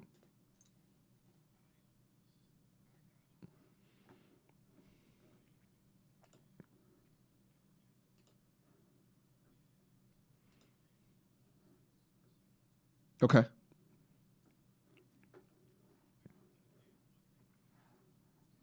Okay, let's break it down. If you got a lot of things to say. Oh, wait, they can't hear you. Apologies.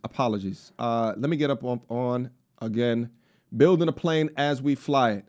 Say something real quick, brother. I just want to make sure that they can hear you.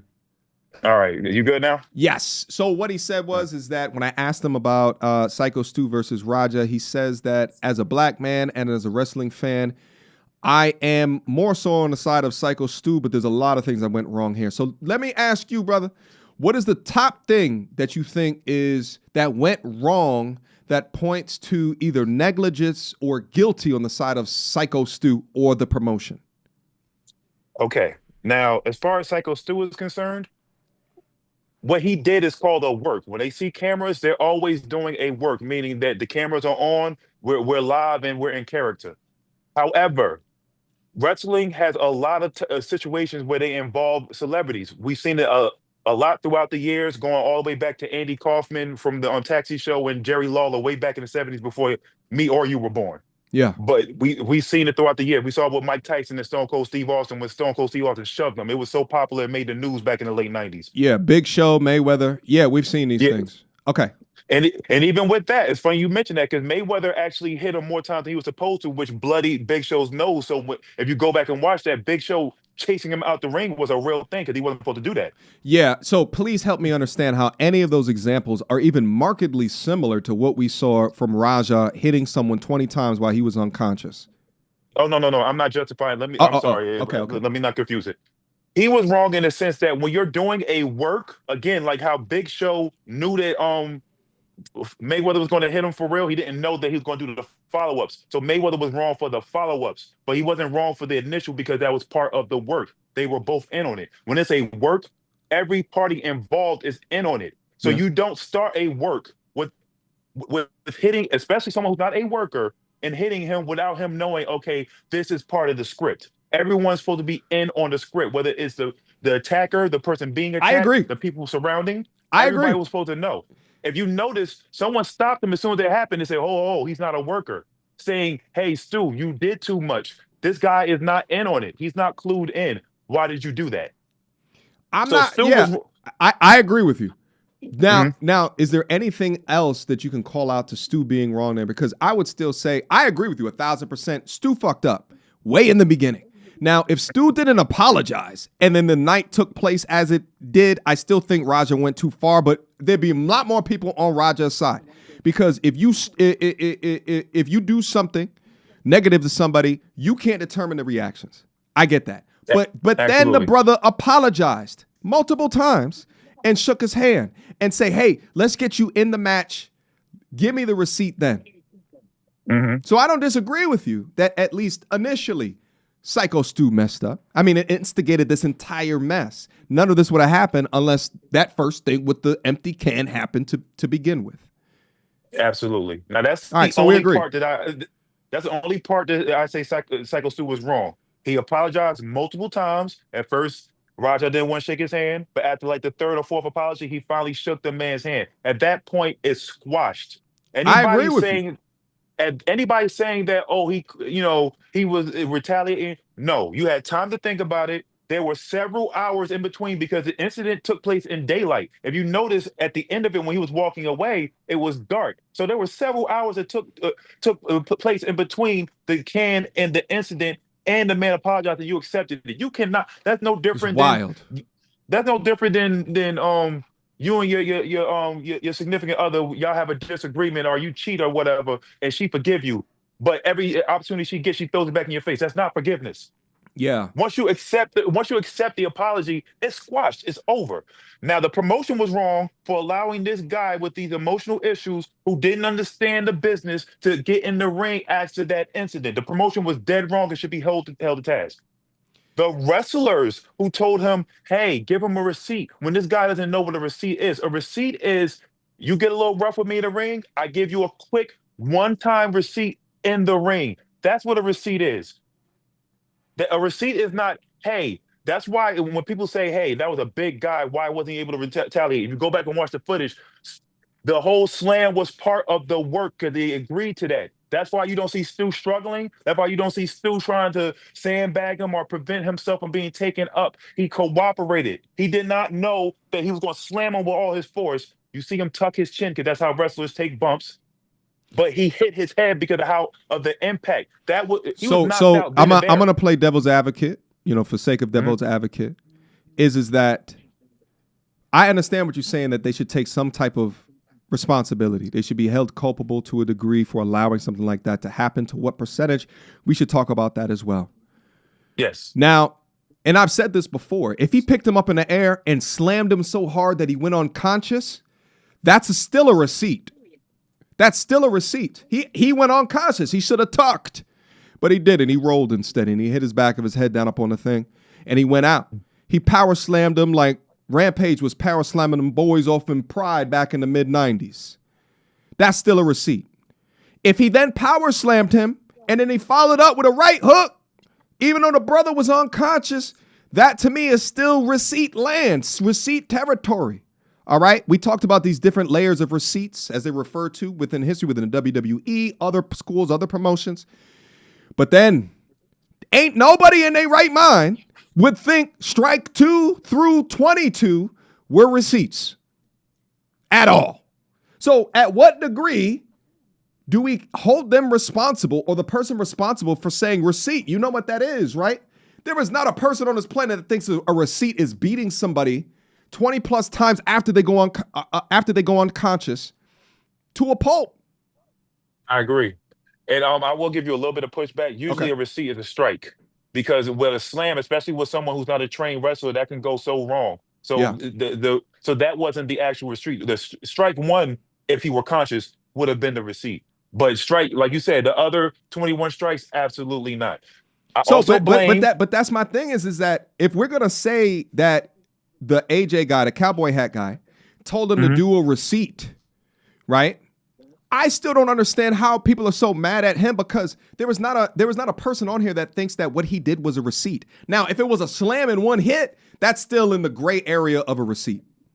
So I don't understand why that guy's getting so much backlash when really it's that the dude Raja amplified this, and whether or not he blacked out for a second or not, but he was taking out all of his aggression for all of these years on poor Stu's face. Absolutely. For those couple of seconds. I only say that he holds some blame because, again, the promotion first and foremost for even allowing this to happen or go this far. But from the incident with the can, we already see that this is a guy who doesn't understand how the industry works. So don't give him a loaded gun and say, hey, give him a receipt when he doesn't understand really what a receipt is, and he's already on go mode. That's why I say he was wrong.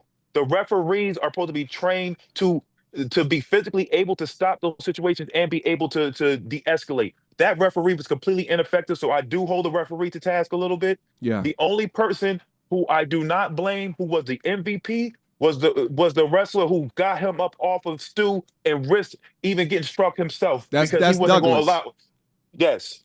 Yeah. Back in the day, those wrestlers back in the day, you can go. It's a wrestler by the name of Dr. Schultz, who he was supposed to main event WrestleMania. One of the WrestleManias for Hulk Hogan, but he got fired because an interviewer asked him, "Hey, is wrestling real?" And he slapped him so hard the dude lost hearing in his ear, Mm. and he got let go from the company. There's a wrestler by the name of Haku. He's a Samoan. He wasn't a big guy. He wasn't a top tier guy, but he's notorious for you don't cross Haku. Guys like Brock Lesnar who can shoot. Guys like Kurt Angle that can shoot. The old school, and I'm not blaming the wrestlers too much, but the old school wrestlers, Rampage would have had to back up those words about going down there and effing those wrestlers up, because there's no way Raja would have walked out of there in one piece the way wrestling used to be back in the 80s. Matter of fact, you can go on YouTube and find a footage of Triple H and Stone Cold having a wrestling match, and someone ran in the ring and Triple H German suplex that dude for real. Yeah.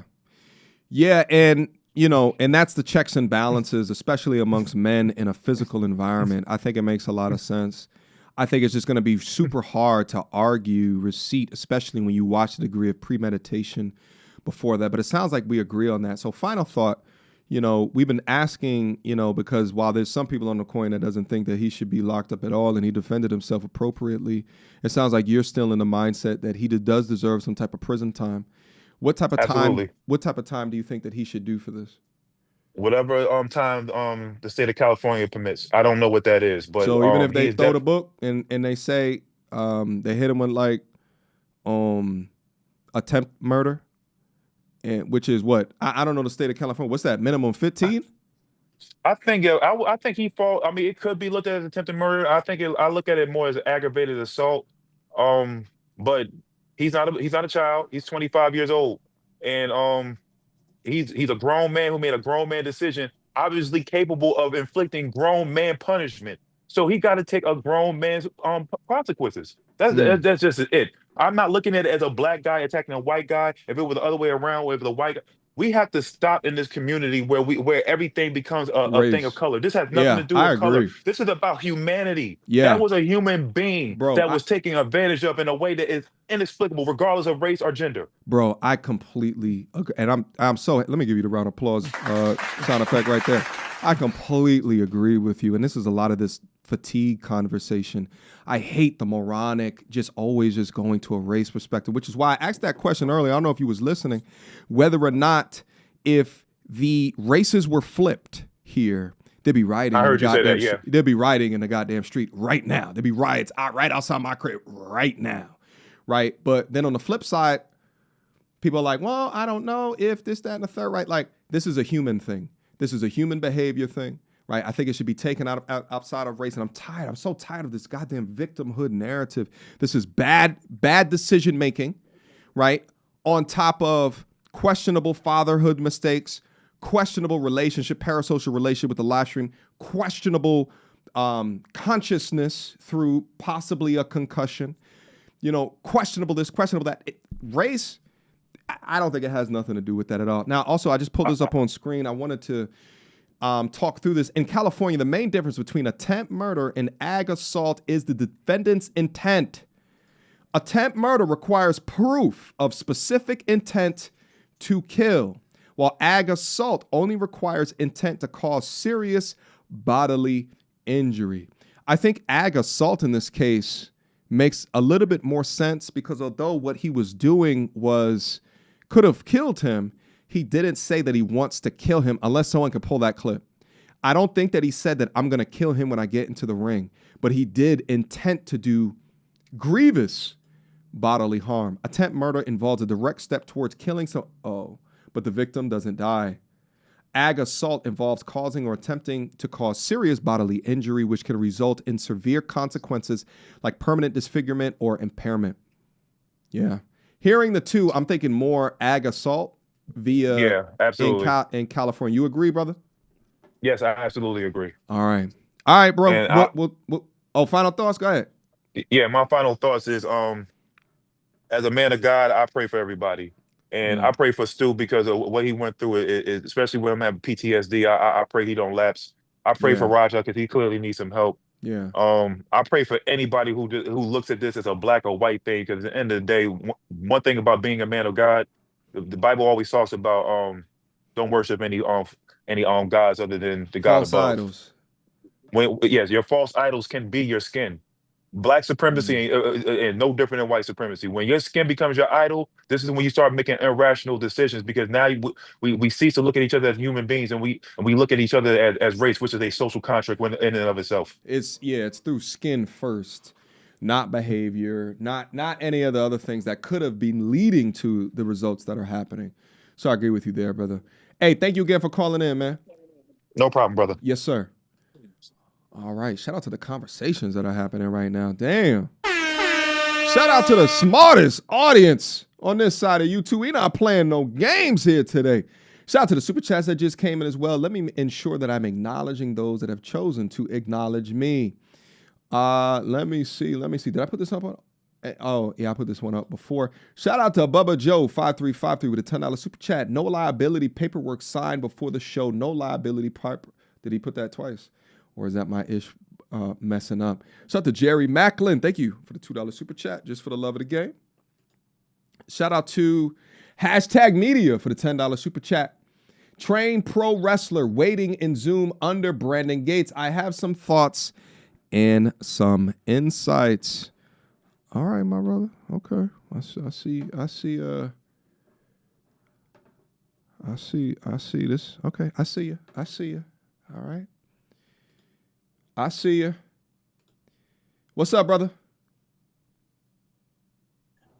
Just a second here. Can you hear me?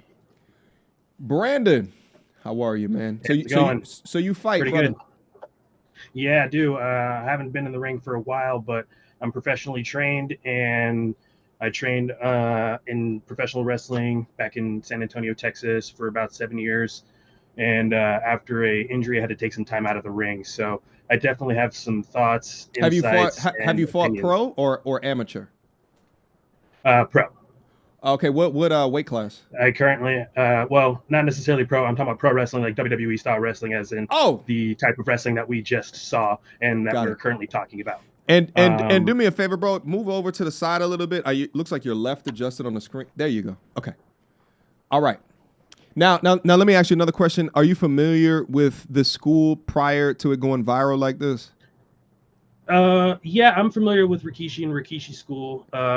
He's been around for quite some time. And one of the major things that I'd like to point out moving into this incident is one of the famous quotes about pro wrestling in general is that controversy creates cash. Okay. So it's bringing people like yourself on your channel who don't even talk about wrestling, who hasn't talked about wrestling. There's so many people who are just talking about it that haven't even had a word of a professional wrestler coming out of their mouths up until this incident.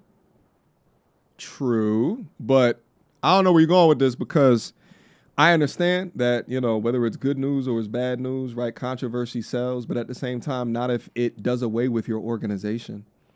If your organization is found liable for some of what happened and it gets dissolved and everybody loses their jobs because it is no longer in existence.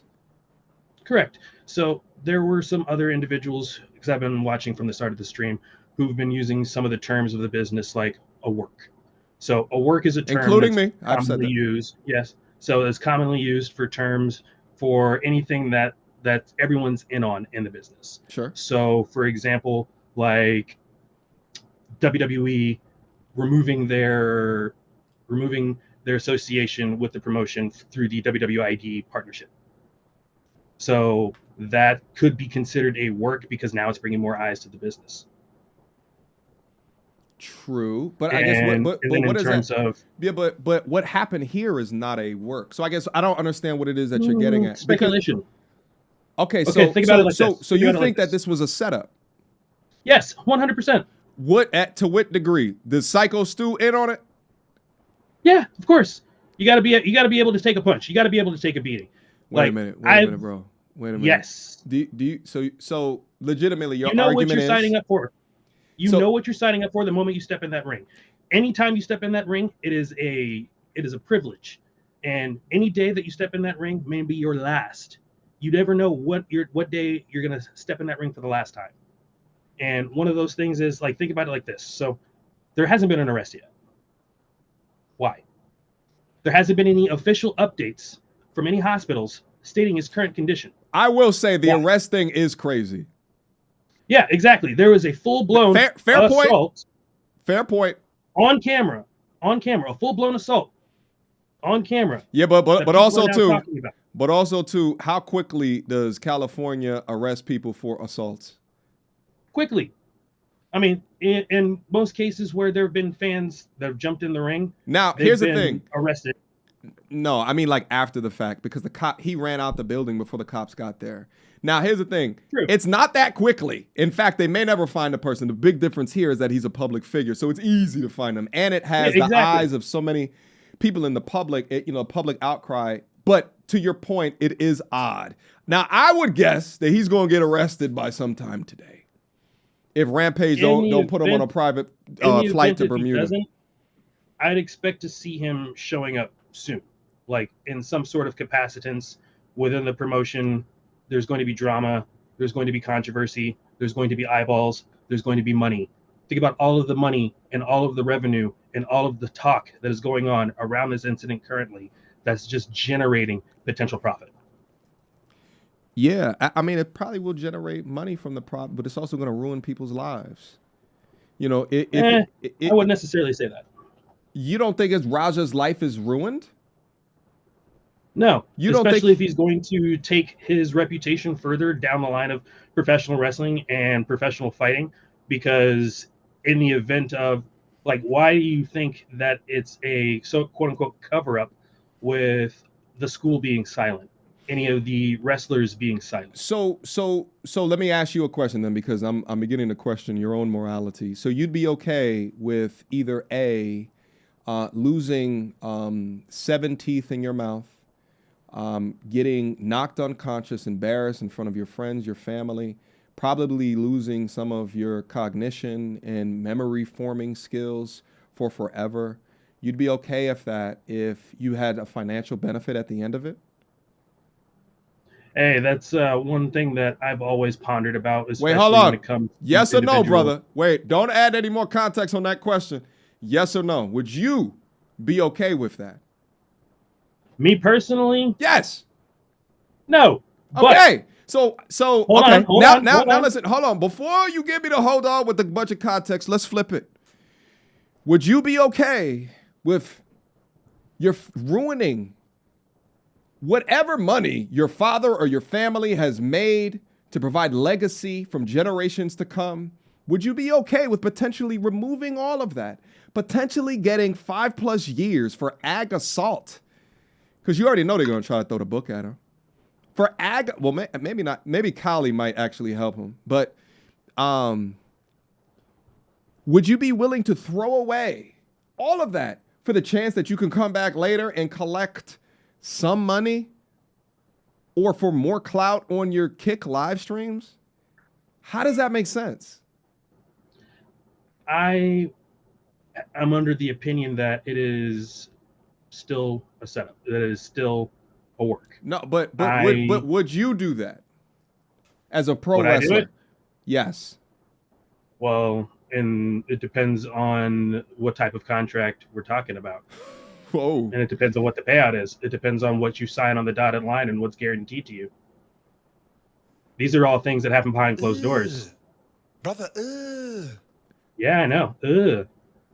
What type of money would you take to ruin your family's legacy?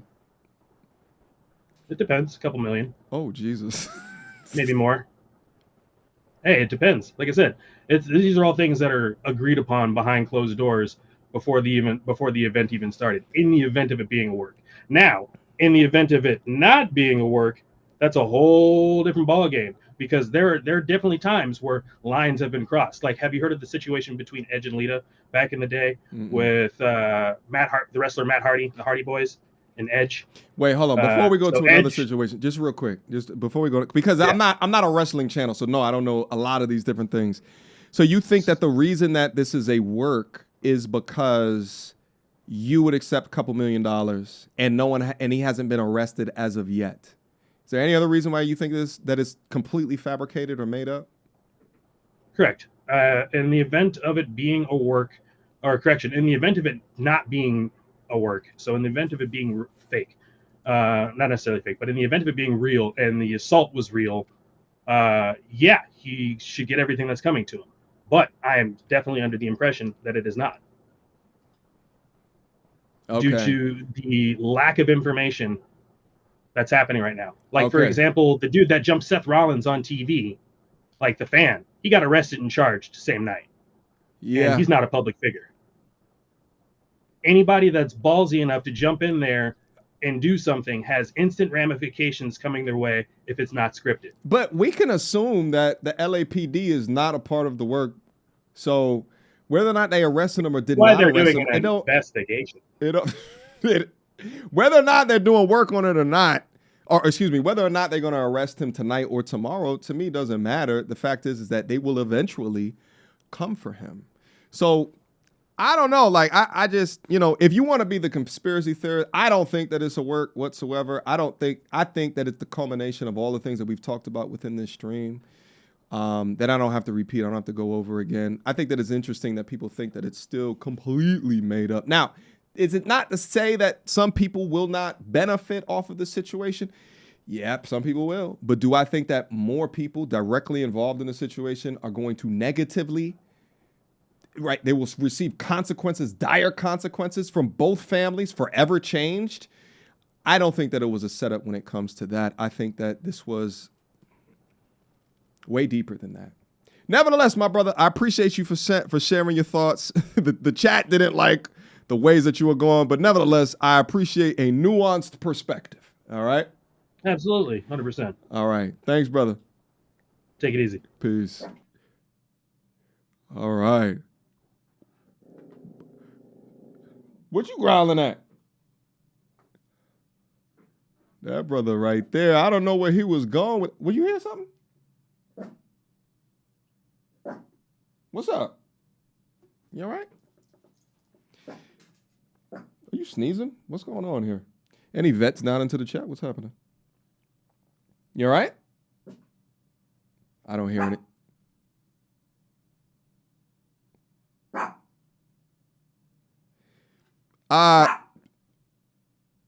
Hold on a second. Hold on. Don't you jump off there. Chat, hold on for a quick second. Hold on. Let me make sure there's not anyone in here. I gotta bring out the goddamn pea shooter. Hold on.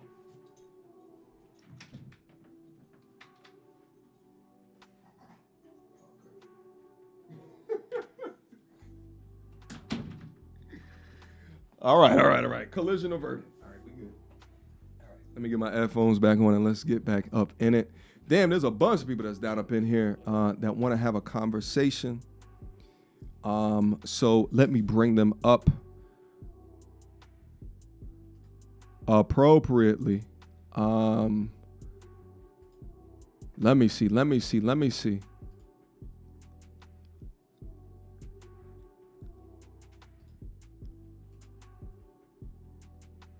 What's up, brother? Unmute.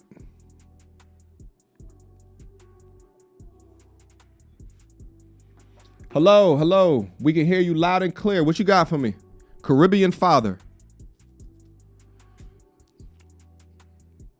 Okay.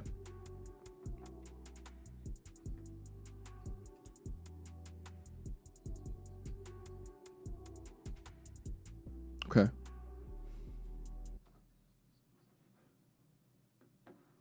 Oh wait, hold on 1 second. I'm sorry, we can't hear you. Sorry. Let me figure. Okay, I think that they can hear you right now. Okay, so you said that you want to bring this up from the perspective of a father.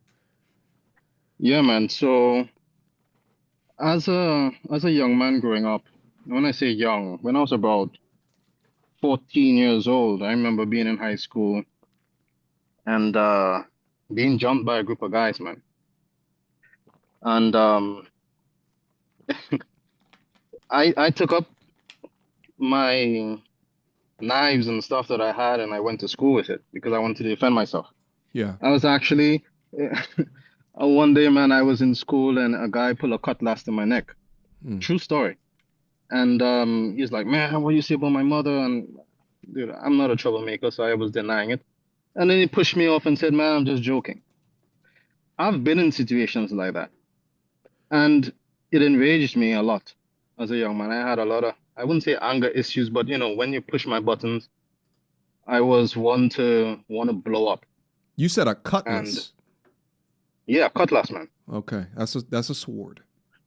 Okay, all right. I just wanted to Yeah, just make yeah. sure. So I'm actually playing a video game called yeah, Boulder's Gate right now, and I just picked up a mean cutlass. Anyway, let's take it serious. Keep on going, my brother. yeah, man. So uh, someone that had a huge impact on me is my father. Mm.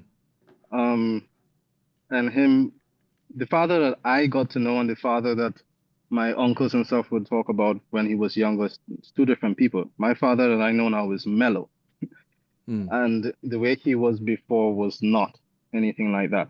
Where am I going with all of this? My father spoke to me and made sure that I would analyze the situation before reacting. 2 years ago, just before my firstborn, my only son actually was born, I have my wife here, and I had a situation come up where a guy wanted, I kid you not, I'm not exaggerating, wanted to kill me. At least that's what he said. He claimed that I almost bounced, had an act, well, yeah, bounced down. I guess you know what I mean. Bounced down his girlfriend or whatever that had a little baby in her arms, and himself while they were crossing the street, which wasn't true. And he came up to the vehicle. My mother was on my left-hand side, and he started to berate me. And then he pushed his hand through well, I was still in my driver's seat, and he took his hand and he shoved it in my face. Now, what would half of the internet say? Well, man, you should have gotten out and you should have gotten in his face and you should have engaged. And you should have smacked him because he touched you. Yeah. Yes, and And so I get where you're going, my brother. I was trying to understand the where you're going with the story real quick. So I completely agree with you. Is that and that's often what I talk about on the channel is that the ability to respond as opposed to react, and emotional response is generally not good, especially for men are, for the same crime that women do, are getting longer sentences and are getting convicted more from that. And when you have so many young boys growing up in single parent households, they often adopt the behavior systems and our patterns of that single mother. It's not to say there's not good single mothers out there, but some of them adapt the behaviors of them and then take their emotionality out into the free world and do odd shit. And the thing is that I have little to no sympathy for Raja because not only I believe his father was there for most of his life, but then also he's a fighter. Fighters have no excuse. I most so understand people that do not understand violence. People that don't understand what their hands can do or don't know how to use their hands that well.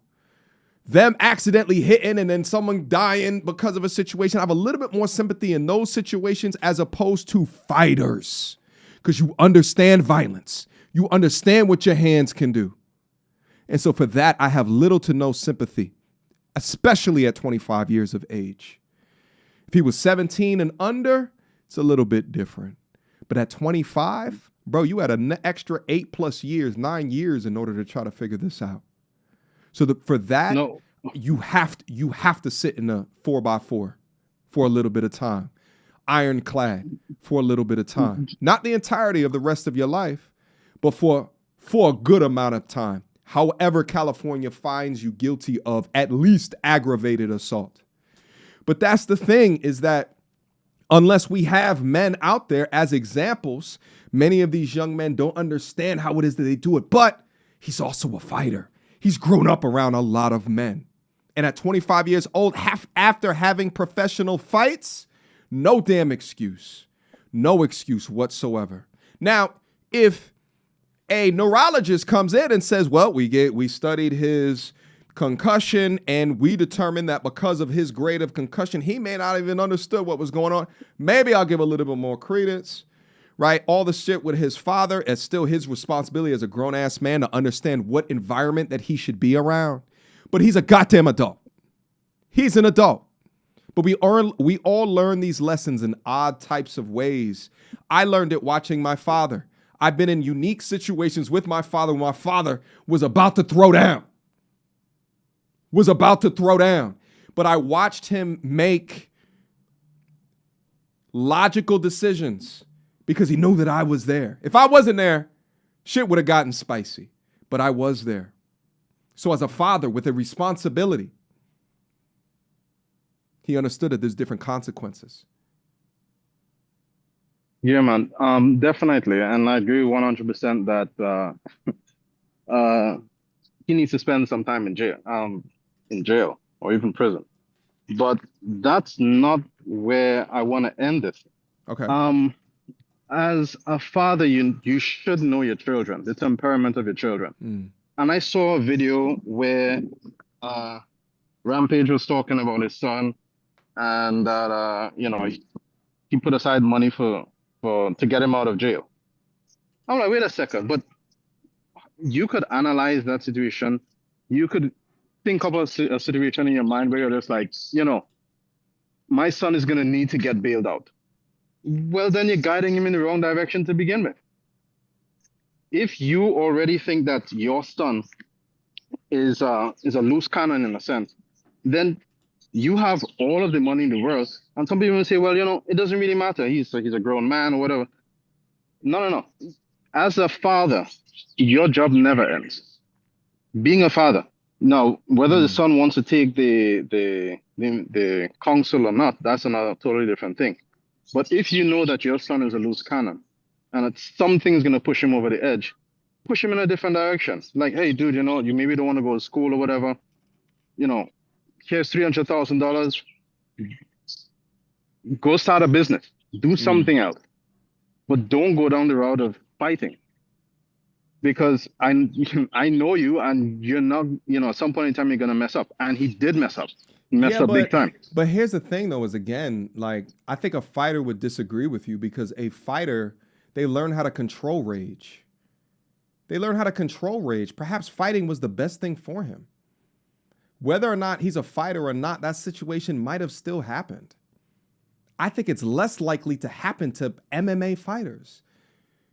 But he couldn't control it. I think it goes beyond him trying fighting. He's fought professionally before, and he's maintained himself. And, well, listen, I get that. But at the same time, he had the opportunity to go down a different road. I am not an MMA fighter, and I didn't have to learn that to chill. Just learn to sit your ass down and relax yourself, man. You don't have to go through learning how to fight to control yourself. You need to use common sense. I need to realize that the world does not revolve around you. Had I come out of my vehicle and engaged this guy that was threatening me and telling me he wants to kill me and take a cutlass and chop me up into pieces, which he did outside of a supermarket, it could be that he didn't have anything on him. And then at the same time, it could be that I engaged with him and he took out a knife and he stabbed me and I'm dead. And then my unborn son, and then my unborn son comes into this world with no father. Right. So I don't get, you know your children. To make a long story short, you know your children, guide them in the right direction. Yeah, I personally do not believe. So I'm gonna humbly and respectfully play devil's advocate right here, because how could Rampage know?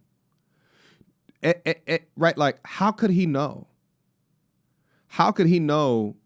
Right, like I agree with you that you don't need to learn how to fight in order to learn how to respect others or how to conduct yourself.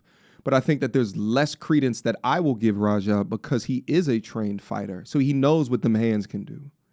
But how would the father know that he would be so emotionally enraged? Right? Like the father was joking with him on the phone. Now, we could have another conversation about the father friendship relationship that they had, because I talked about, I'm sure you heard me say that I think that had a large degree to do with the reasoning that he blew up like that. But I don't think Rampage is dumb.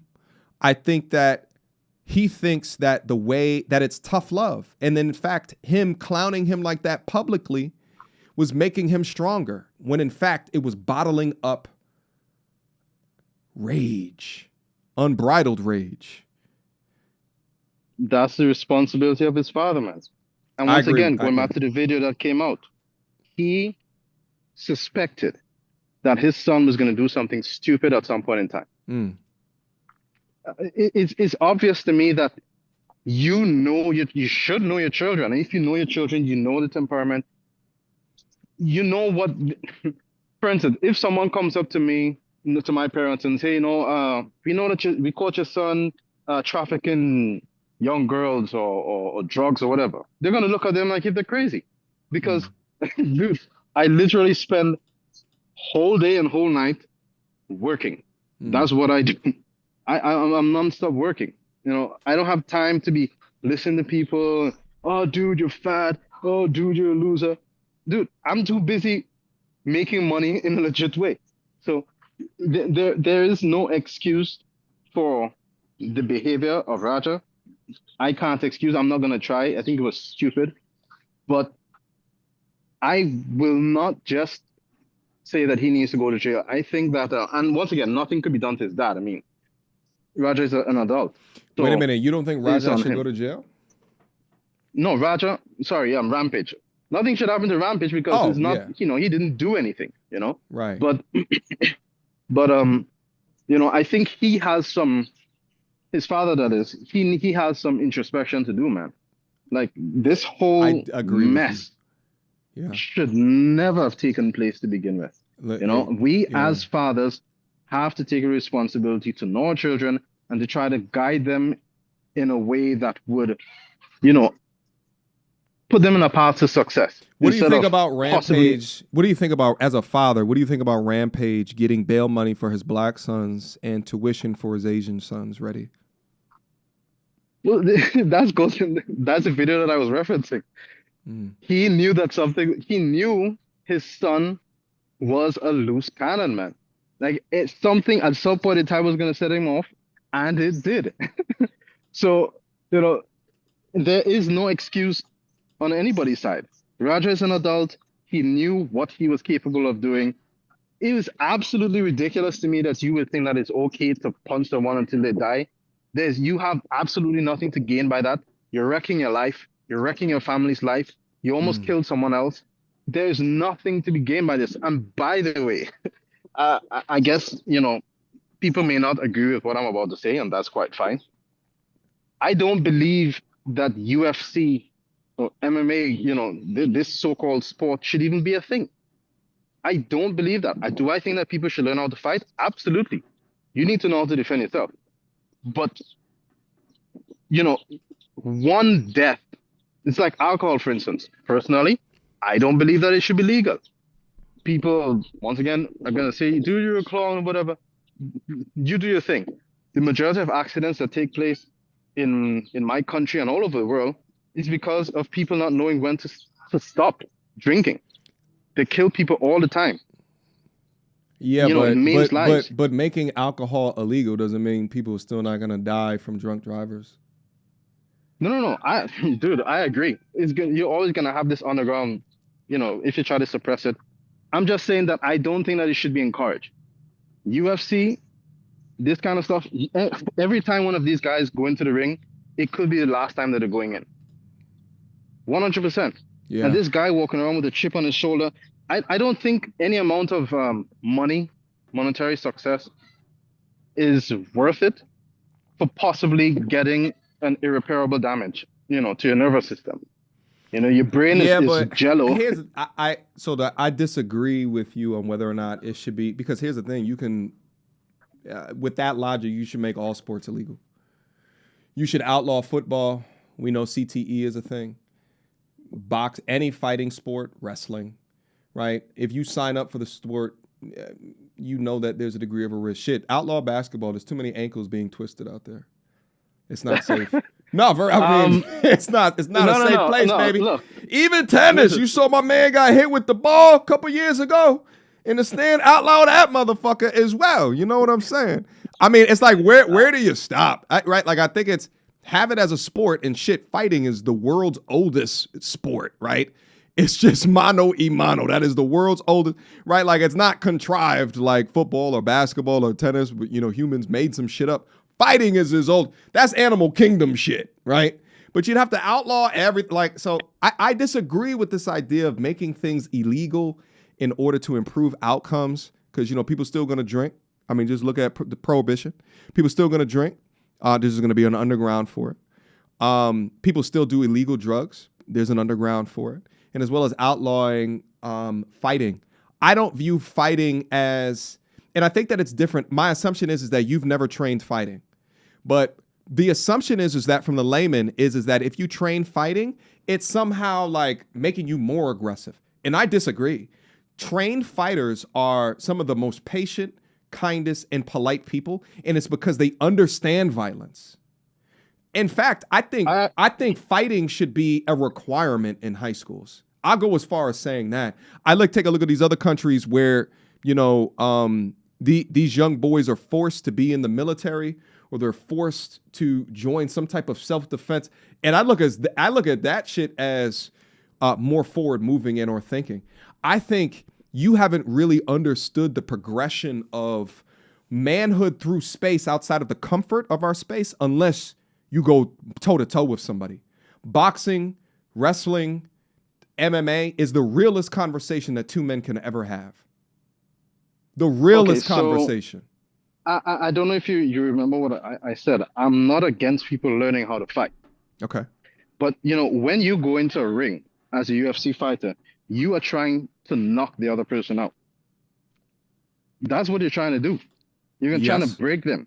You're trying to dislocate something. Yes, but that can only happen if you're measured, if you are deeply steeped into the knowledge of the martial art, your technique is impeccable, you don't overreach, you don't get emotionally wrapped up into the fight, and you let some of your 8 brain take over, and you cognitively, it's chess with your hands and your feet. Like, the objective is to destroy, but it's not I think the layman thinks that it's kind of like a brute, right? You have to be smart in order to fight correctly. And you only understand that if you do it. Once again, man, I'm not disagreeing. Oh. I think that you make a lot of valid points. All I'm saying is that from the time someone goes into a ring, it's about knocking the other person out. Obviously, you're not trying to kill the person, but every time someone gets knocked out, that could be the last time that they get knocked out.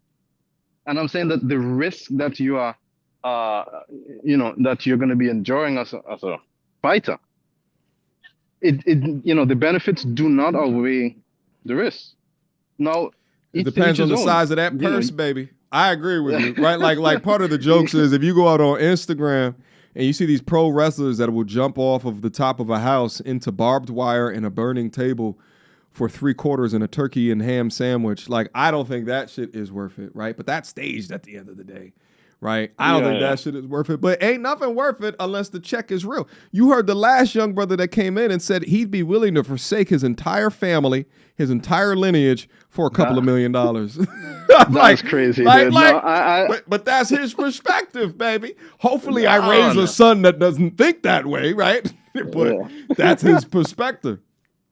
Yeah, no, but I thought that was kind of whack. I don't know, man. But last point, and then I'm heading out because I'm working, dude.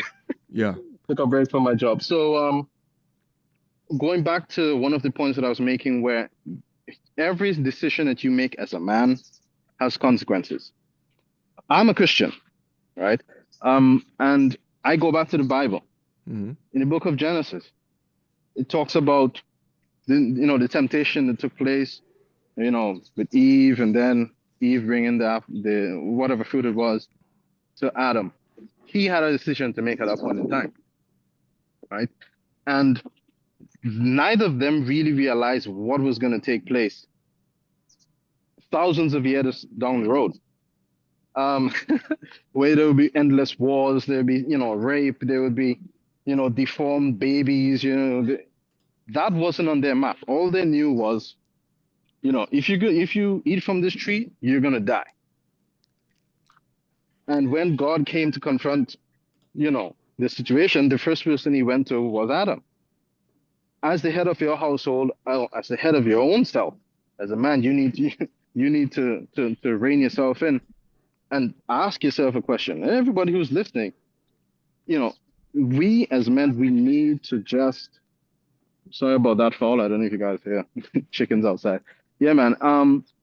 We as we men, have to take be responsibility able for our take actions and what it is. responsibility for what it is All that right. we're doing, because because we could end up wrecking not only our own lives but, the But lives of everyone's everyone else. around So that's us. all I wanted to say, man. All right, brother. Thank you so much for the call, man. I appreciate you. All right. Shout out to that brother. Let me return to waiting room. I think I see a lady that's down up in here. Let's see what she. Hello? Unmute yourself.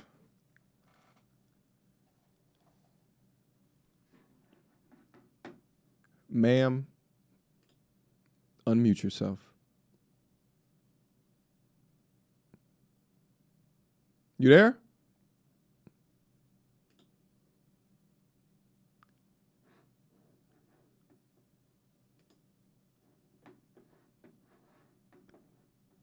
Can you hear me? Look like she's having some issues with her mic. She left. All right. Let me get someone else in here real quick.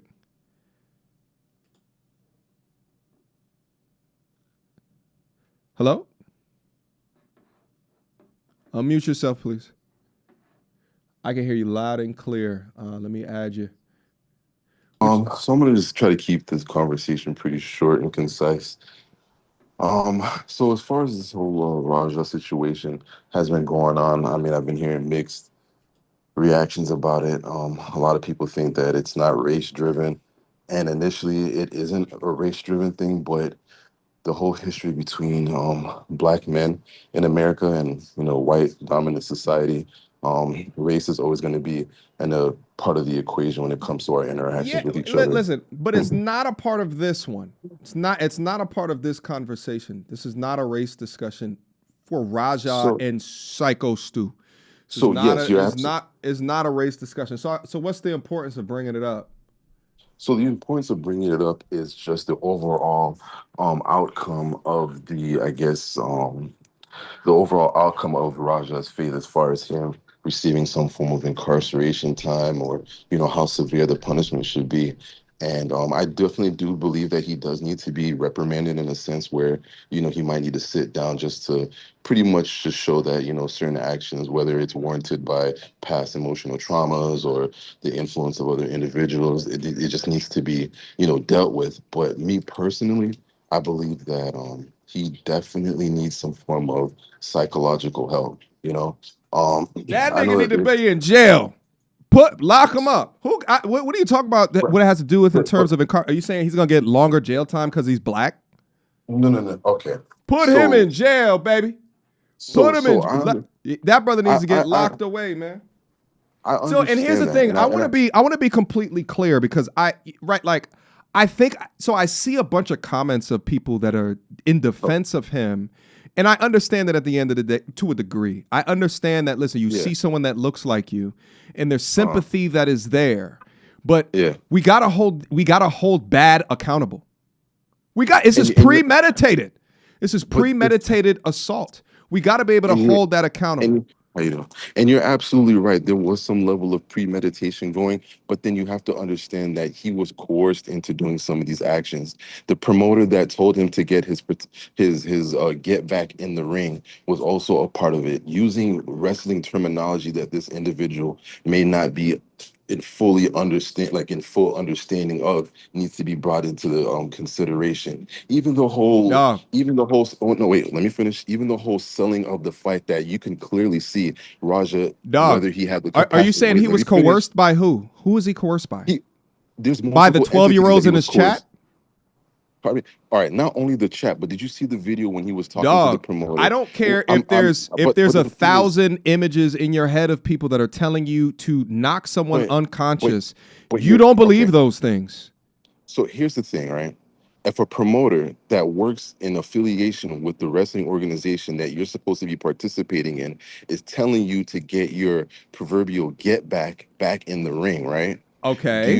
Do you not believe that this individual had a role to play in the actions of the individual? Listen, But there is I'm no asking- definition but I'm on asking this you- side but I'm of the asking you a internet question. or in life that says a receipt or to get your get back is to knock him unconscious 20 plus times to where the teeth are in the back and the blood is in the back and he's choking and agonal breathing. No, that's too far, my guy. But the thing is, you're right about the whole excessive force being used. You're absolutely right.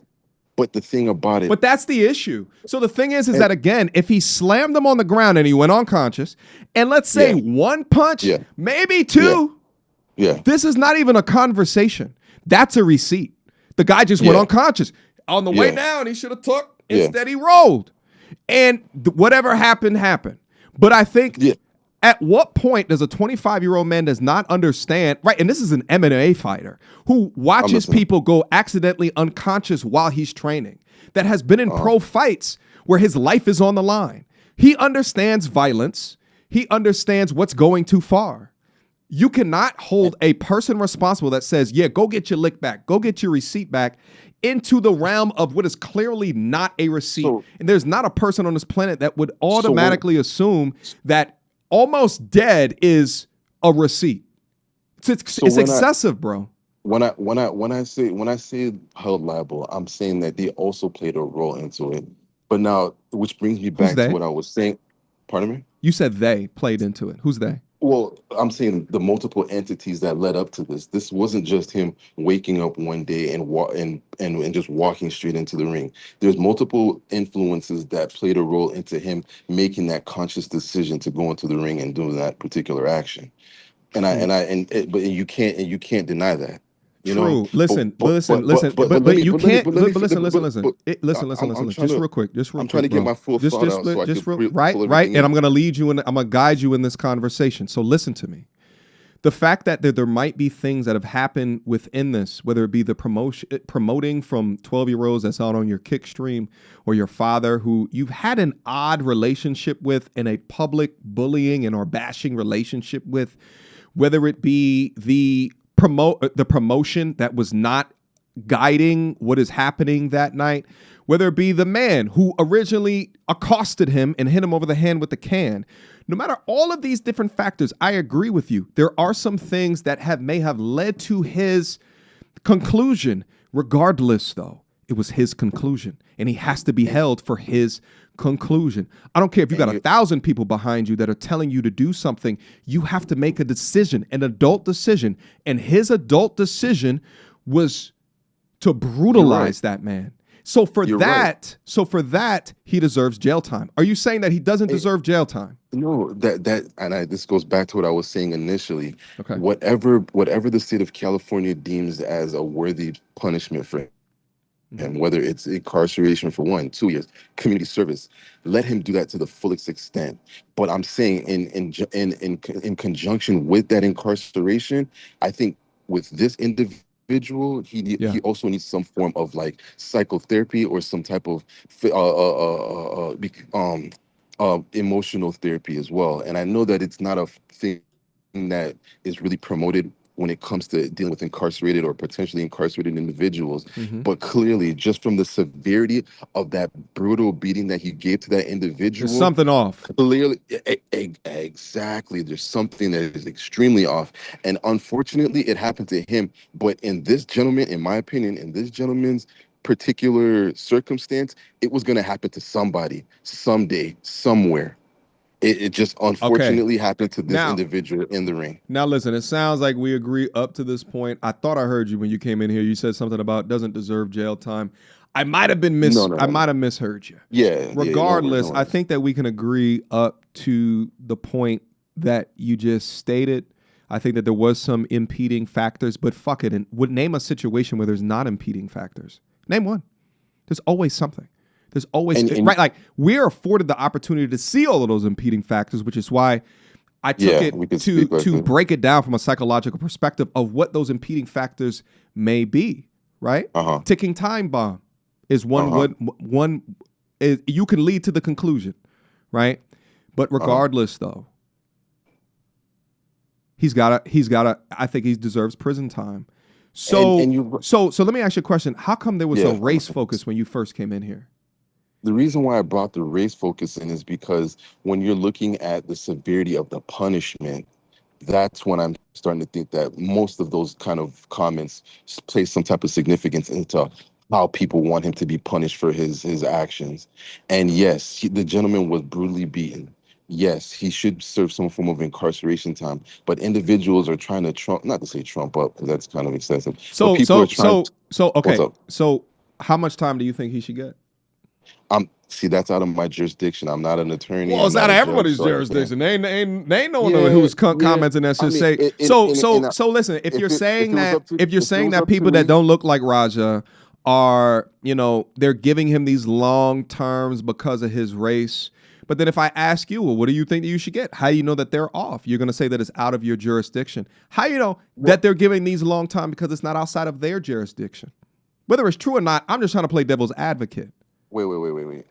Just rephrase that. I didn't You are saying that if they say that he deserves 20, 30 years, it's race related. What I'm saying is that, well, why can't their argument be that it's out of your argument, which is it's out of your jurisdiction, so you can't determine how much time he should get, the same way that they could say it's out of their jurisdiction. They're just levying an amount of time based off of the brutality of what they watched.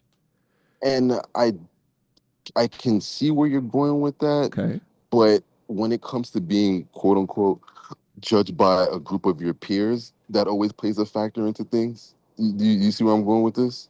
Now if you have a group of individuals that are supposed to be your peers that share the same sentiments with some of the individuals online that believe that this gentleman should be facing 25 years or some crazy double-digit numbers, and not actually see the actual silver lining in the situation that, this is a troubled man, that yes, he does need to be reprimanded for his actions, but he also needs to be rehabilitated to some point. That's kind of like, you get what I'm saying? It's kind of like the justice system isn't really serving a point, like it's not really serving its overall purpose, because in my opinion, and this is my opinion, this is not a cold-hearted fact, but in my opinion, when individuals who commit mass domestic violence against a group of unsuspecting civilians, there's always that other side that tries to kind of get the psychological background of the individual as to why he did what he did, what are the aggravating triggers that put him into this position, what part of the system failed these individuals as to why they did the things that they did. And I'm saying that, all right, if we're able to at least allow that kind of thought process to be given to those individuals who commit those heinous acts, why can't we just give it across the board to everyone if race is not a matter, if race is not an issue? But still, though, so I hear what it is that you're saying, but you're not necessarily debunking what I'm saying, because, like, look, you can look right here, and I brought this up on a stream previously. Let me try to make this a little bit bigger so everyone can see it. If you take a look in California, the first offense of aggravated felony assault can result in state prison fines and a permanent criminal record, with a typical maximum penalty of up to 4 years. Now, looking at the definition of ag assault versus attempted murder, I think that what Raja did is more in the lines of aggravated assault. But if you put in attempted murder, which if you're not a lawyer and you watch what he did, you might think that is in fact attempted murder. So people saying 20 to 30 years, maybe they're going off of the thought that it was attempted murder. That is true. So that's what I'm saying is that, but you're likening this to a race thing without specifics, which is why, like, when I hear these topics, right, I usually try to go to one of the last things is to say, okay, well, is race playing into this? But when I hear people say it's one of the first things that they always call out, I just think that it's a weak surface level argument. Like, you have to give me more proof.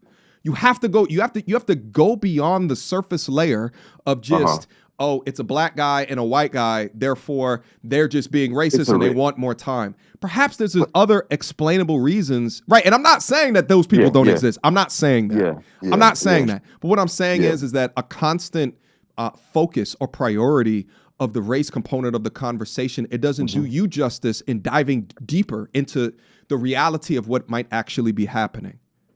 And I agree with you when it comes to strength, like in regards to what you were saying, but to completely kind of like not to completely push that off the table as if it's not like a glaring factor in how we view one another in the United States. It's just kind of No, like I've been saying that since the beginning of the call, and I Yeah. said that this is a mark. It just feels like Carmelo Anthony, Austin Metcalf. yes, to a degree, you know. 1000%. Yeah. You know, So no, we 1000%. agree. There's obviously some, you know, because this is America at the end of Yeah. the day. So anyway, I appreciate your Yeah, thoughts, man. my brother. Hey, no Spirited problem, man. That was- debate, man. I appreciate No, that. that was really good, man. I'm Yes, sir. actually going to subscribe and start following you more. All right, sounds good, my brother. I Yes, sir. appreciate you, man.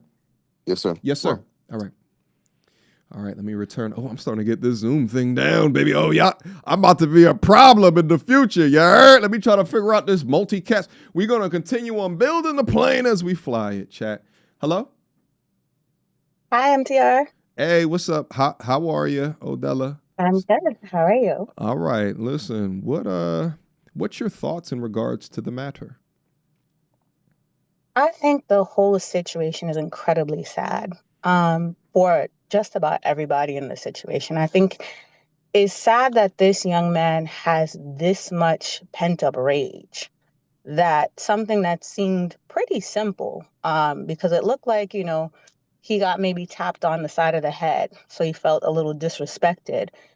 But it escalated into potentially him losing control completely. And you really have to wonder, you know, what was happening way before this, because it can't just be this one simple instance that caused him to lose this level of control.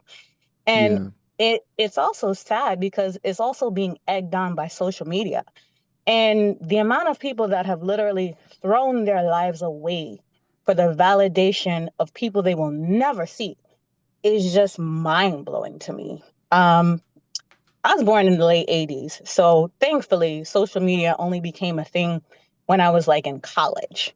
But it's very interesting to watch a lot of the younger generation and how much time and energy they spend trying to get respect, trying to get credit from, trying to be popular, trying to get validation basically from people they will probably never really see any other time in their life. Like there's so much emphasis that's placed on having this presence in social media.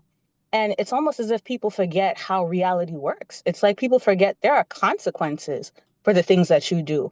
And these individuals you're trying to impress, they can't help you when you have to face those consequences. It's just you. And, you know, I feel as if to a certain extent, the parents are also losing sight of that.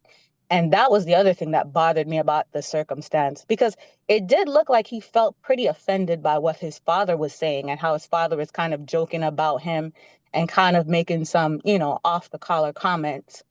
And, you know, I think it's just the culmination of all these things that just led him to a point where he just, you know, lost control. Now, the bad thing about this, and this is what I also warn people about, is, you know, you do have to be careful what you do to other people, because you might not think something is serious. I'm sure Stu didn't think it was serious, but the consequences he's experiencing for something he thought was a little joke goes far beyond anything I think he could have ever imagined was going to happen from what he did. Yeah. So I think just all around, it's just so sad and so demoralizing to kind of see this is where sometimes we've reached in society. But I hope it's an example to a lot of the young people that are watching this and really seeing that there are real life consequences that, you know, your emotions don't get to deter from. Like, you can't just say, oh, I was angry, oh, I was upset. You can be those things, but you still have to be accountable for what you do with those emotions. And I think somewhere in society, we've lost this, you know, level of accountability that you can be angry, but you still have to be in control of what you do. And we've kind of moved towards this trying to excuse people's behavior based on their past, based on, you know, what they're going through in life. We are all going through a lot of different stuff. Yeah, It's just which is why, everybody like, I had chooses to to do things differently. Yeah, which is why I had to slow the last guy down. It's you know, anybody can use an excuse for anything, right? But at the end of the day, if it's you who does the action or you that does the wrong, then you will be held to the standard of that wrong. If there be consequences, legal consequences, economic consequences, there'll be consequences to it. Sometimes, you see people walking around with like their face covered in tattoos. And the thing is like the same thing is like, what could have happened there in order to allow for this degree of but at the end of the day, it's the person that is doing that, right? And they have to face whatever lack of job opportunities they have to face. They might get more popular because of it. Who knows, right? But they have to face those particular consequences. Fantastic points within that. And I'm curious, was there anything that you heard me say today that you disagree with? Because you sound like a spirited person that if we have a disagreement, it make for good content. So was there anything that I say that you disagreed with? Because I loved everything that you said. I came in a little late, so I'm going to say I have to go back and watch it from the beginning. Not going to lie. I got off work and I said, wait a minute, there's a live stream going on. Let me check it out. Okay. But I don't think there was anything like outrightly that I disagreed with. I did hear some of the conversations and some of the comments that were made by probably maybe the last 2 or 3 individuals in particular who were speaking. But I think at the end of the day that this is where it is that we have to get back to the point where people realize there are always consequences. It may not be the consequence you want. It may not be the consequence you thought would happen, but there's always going to be consequences. And, for some people, it could be your first time and it'd be life altering. For some people, it may be a series of things before it becomes life altering. But I think in particular that anybody who's watching this, especially the young people, is my biggest thing. Like I would say probably Gen Z, Gen Alpha, for them to realize that there's more to life than social media. There is more to life than trying to get respected or get credit from people. You have to be able to be at a place where you know yourself, you're comfortable with yourself, and your validation to a certain extent comes from within rather than always looking from outside. If I was Raja, let me speak for Raja to contend with your point. Way easier said than done. My father's world famous. He's world famous for being one of the toughest, roughest, strongest dudes that we have ever seen. And I'm in his image. Shit, I look just like him. My head just as big as his. How can I not follow in his footsteps? Shit, I can fight, but I want to be respected as much as he's been respected for fighting. Shit, he has an audience. Let me build up my own live stream because I want an audience just like my father. A young boy that wants to be in the image of his father, typically a great thing. Typically, it's not what we see, especially people that share melanation within their skin tone. So it's not easy because of the uniqueness of his situation. Now, his other brother took a different route. I don't think his other brother fights. I mean, I could be tripping, but I don't think that the other brother took that same route. But it is a lot easier said than done. Nevertheless, he took it upon himself to act how it is that he did, and now he has to face the consequences of that action. But I agree with you in theory. In practice, shit, someone Google Michael Jordan's son. How's he doing? Those are some tough shoes to follow, baby. Shout out to LeBron James or something, but it's gotta fuck with these kids. That's who I want to hear from. I want to hear from the sons of all these famous athletes. Right. I got a damn theory. I don't think that the degree of athletes that we've seen within our childhood, we're about the same age, I don't think we're ever going to see that ever again. Because there's so many folks that have created so much legacy within it where their kids don't have to try as hard anymore. Right. So you're going to have a lot less of these different kind of like Floyd Mayweathers, Michael Jordans, a lot more of these fathers are okay with more, I don't want to say a lot more of them, but some of them are more okay with, them not stretching themselves or creating an environment for them to be more comfortable. It's a lot different of success when your back is up against the wall and you have no option. Shit, Rampage talks about being homeless while also fighting or attempting to fight. His son didn't go through that. Nevertheless, thank you so much for calling. Next time that you call in, how about you get up on camera so we can see you, okay? Okay, will do. All right. Well, thank you for calling in, all right? Thank you. Have a great evening. All right. Take care. All right. Let me see. Let me acknowledge some of the super chats that are coming in or that have came in. Hold on. Sheesh. Oops. Wrong one.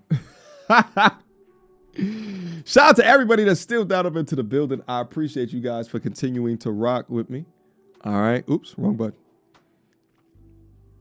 But this has been one of those conversations where I didn't have much of a plan for it. But to have so many of you guys be able to call in and share your thoughts, feelings, and perspectives with me means the absolute world to me. Shout out again to all the super chat sponsors, co-sponsors. Thank you guys so much for continuing to support the platform and the journey. Let me see. Let me look up a couple of more of these. Apologies if I missed any of these. Okay. Shout out to Hashtag Media. He says, trained pro wrestler waiting in Zoom. Okay, I went over this one before. Apologies. Imagine if a person slammed, then hit a person 23 times on the street after 3 hours waiting. CX, race, and gender are not important. Look after each other. Shout out to BB.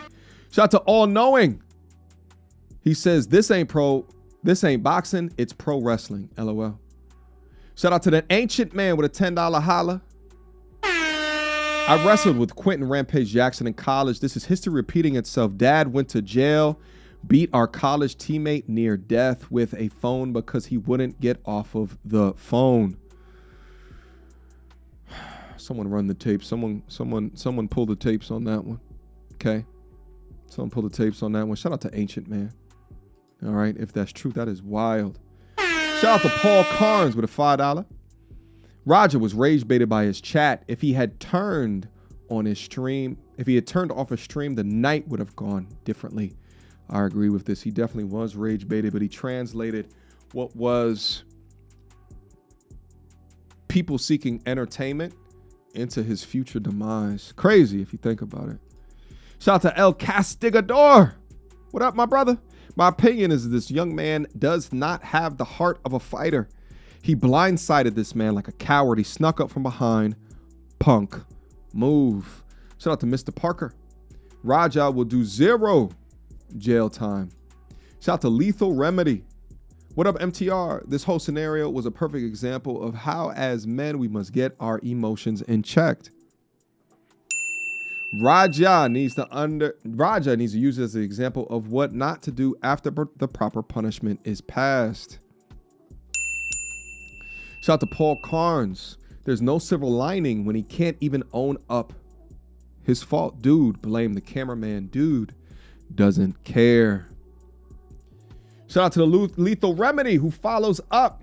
Remember Chris Benoit and his CTE. I'm not saying he didn't unalive the family, but Vince knew how bad his CTE was, did he?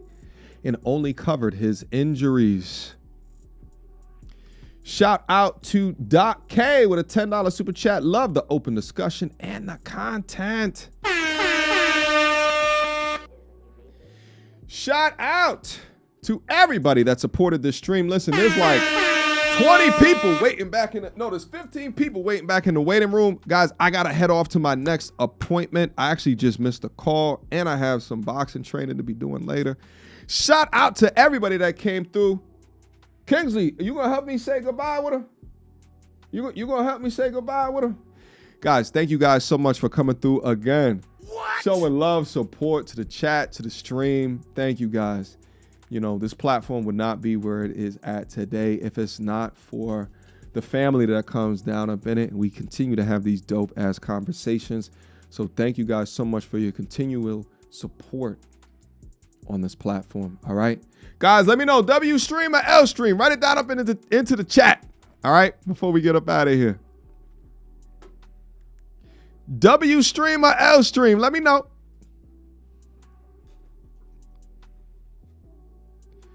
W stream or L stream. Down up into the chat. Let me hear it, baby.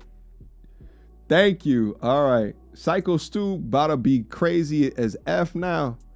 W's. Much love. Okay. W. Come on. I don't see no L's. Come on. Let me see what the haters got to say. W stream. W. Shout out to Dante. I see you. Shout out. All right. Well, shout out to everybody. Thank you guys again for coming through. Shout out to the MT Army. One love to the lovely ladies in the MT Auras. Shout out to all the ear hustlers out there. Listen, we back up in it.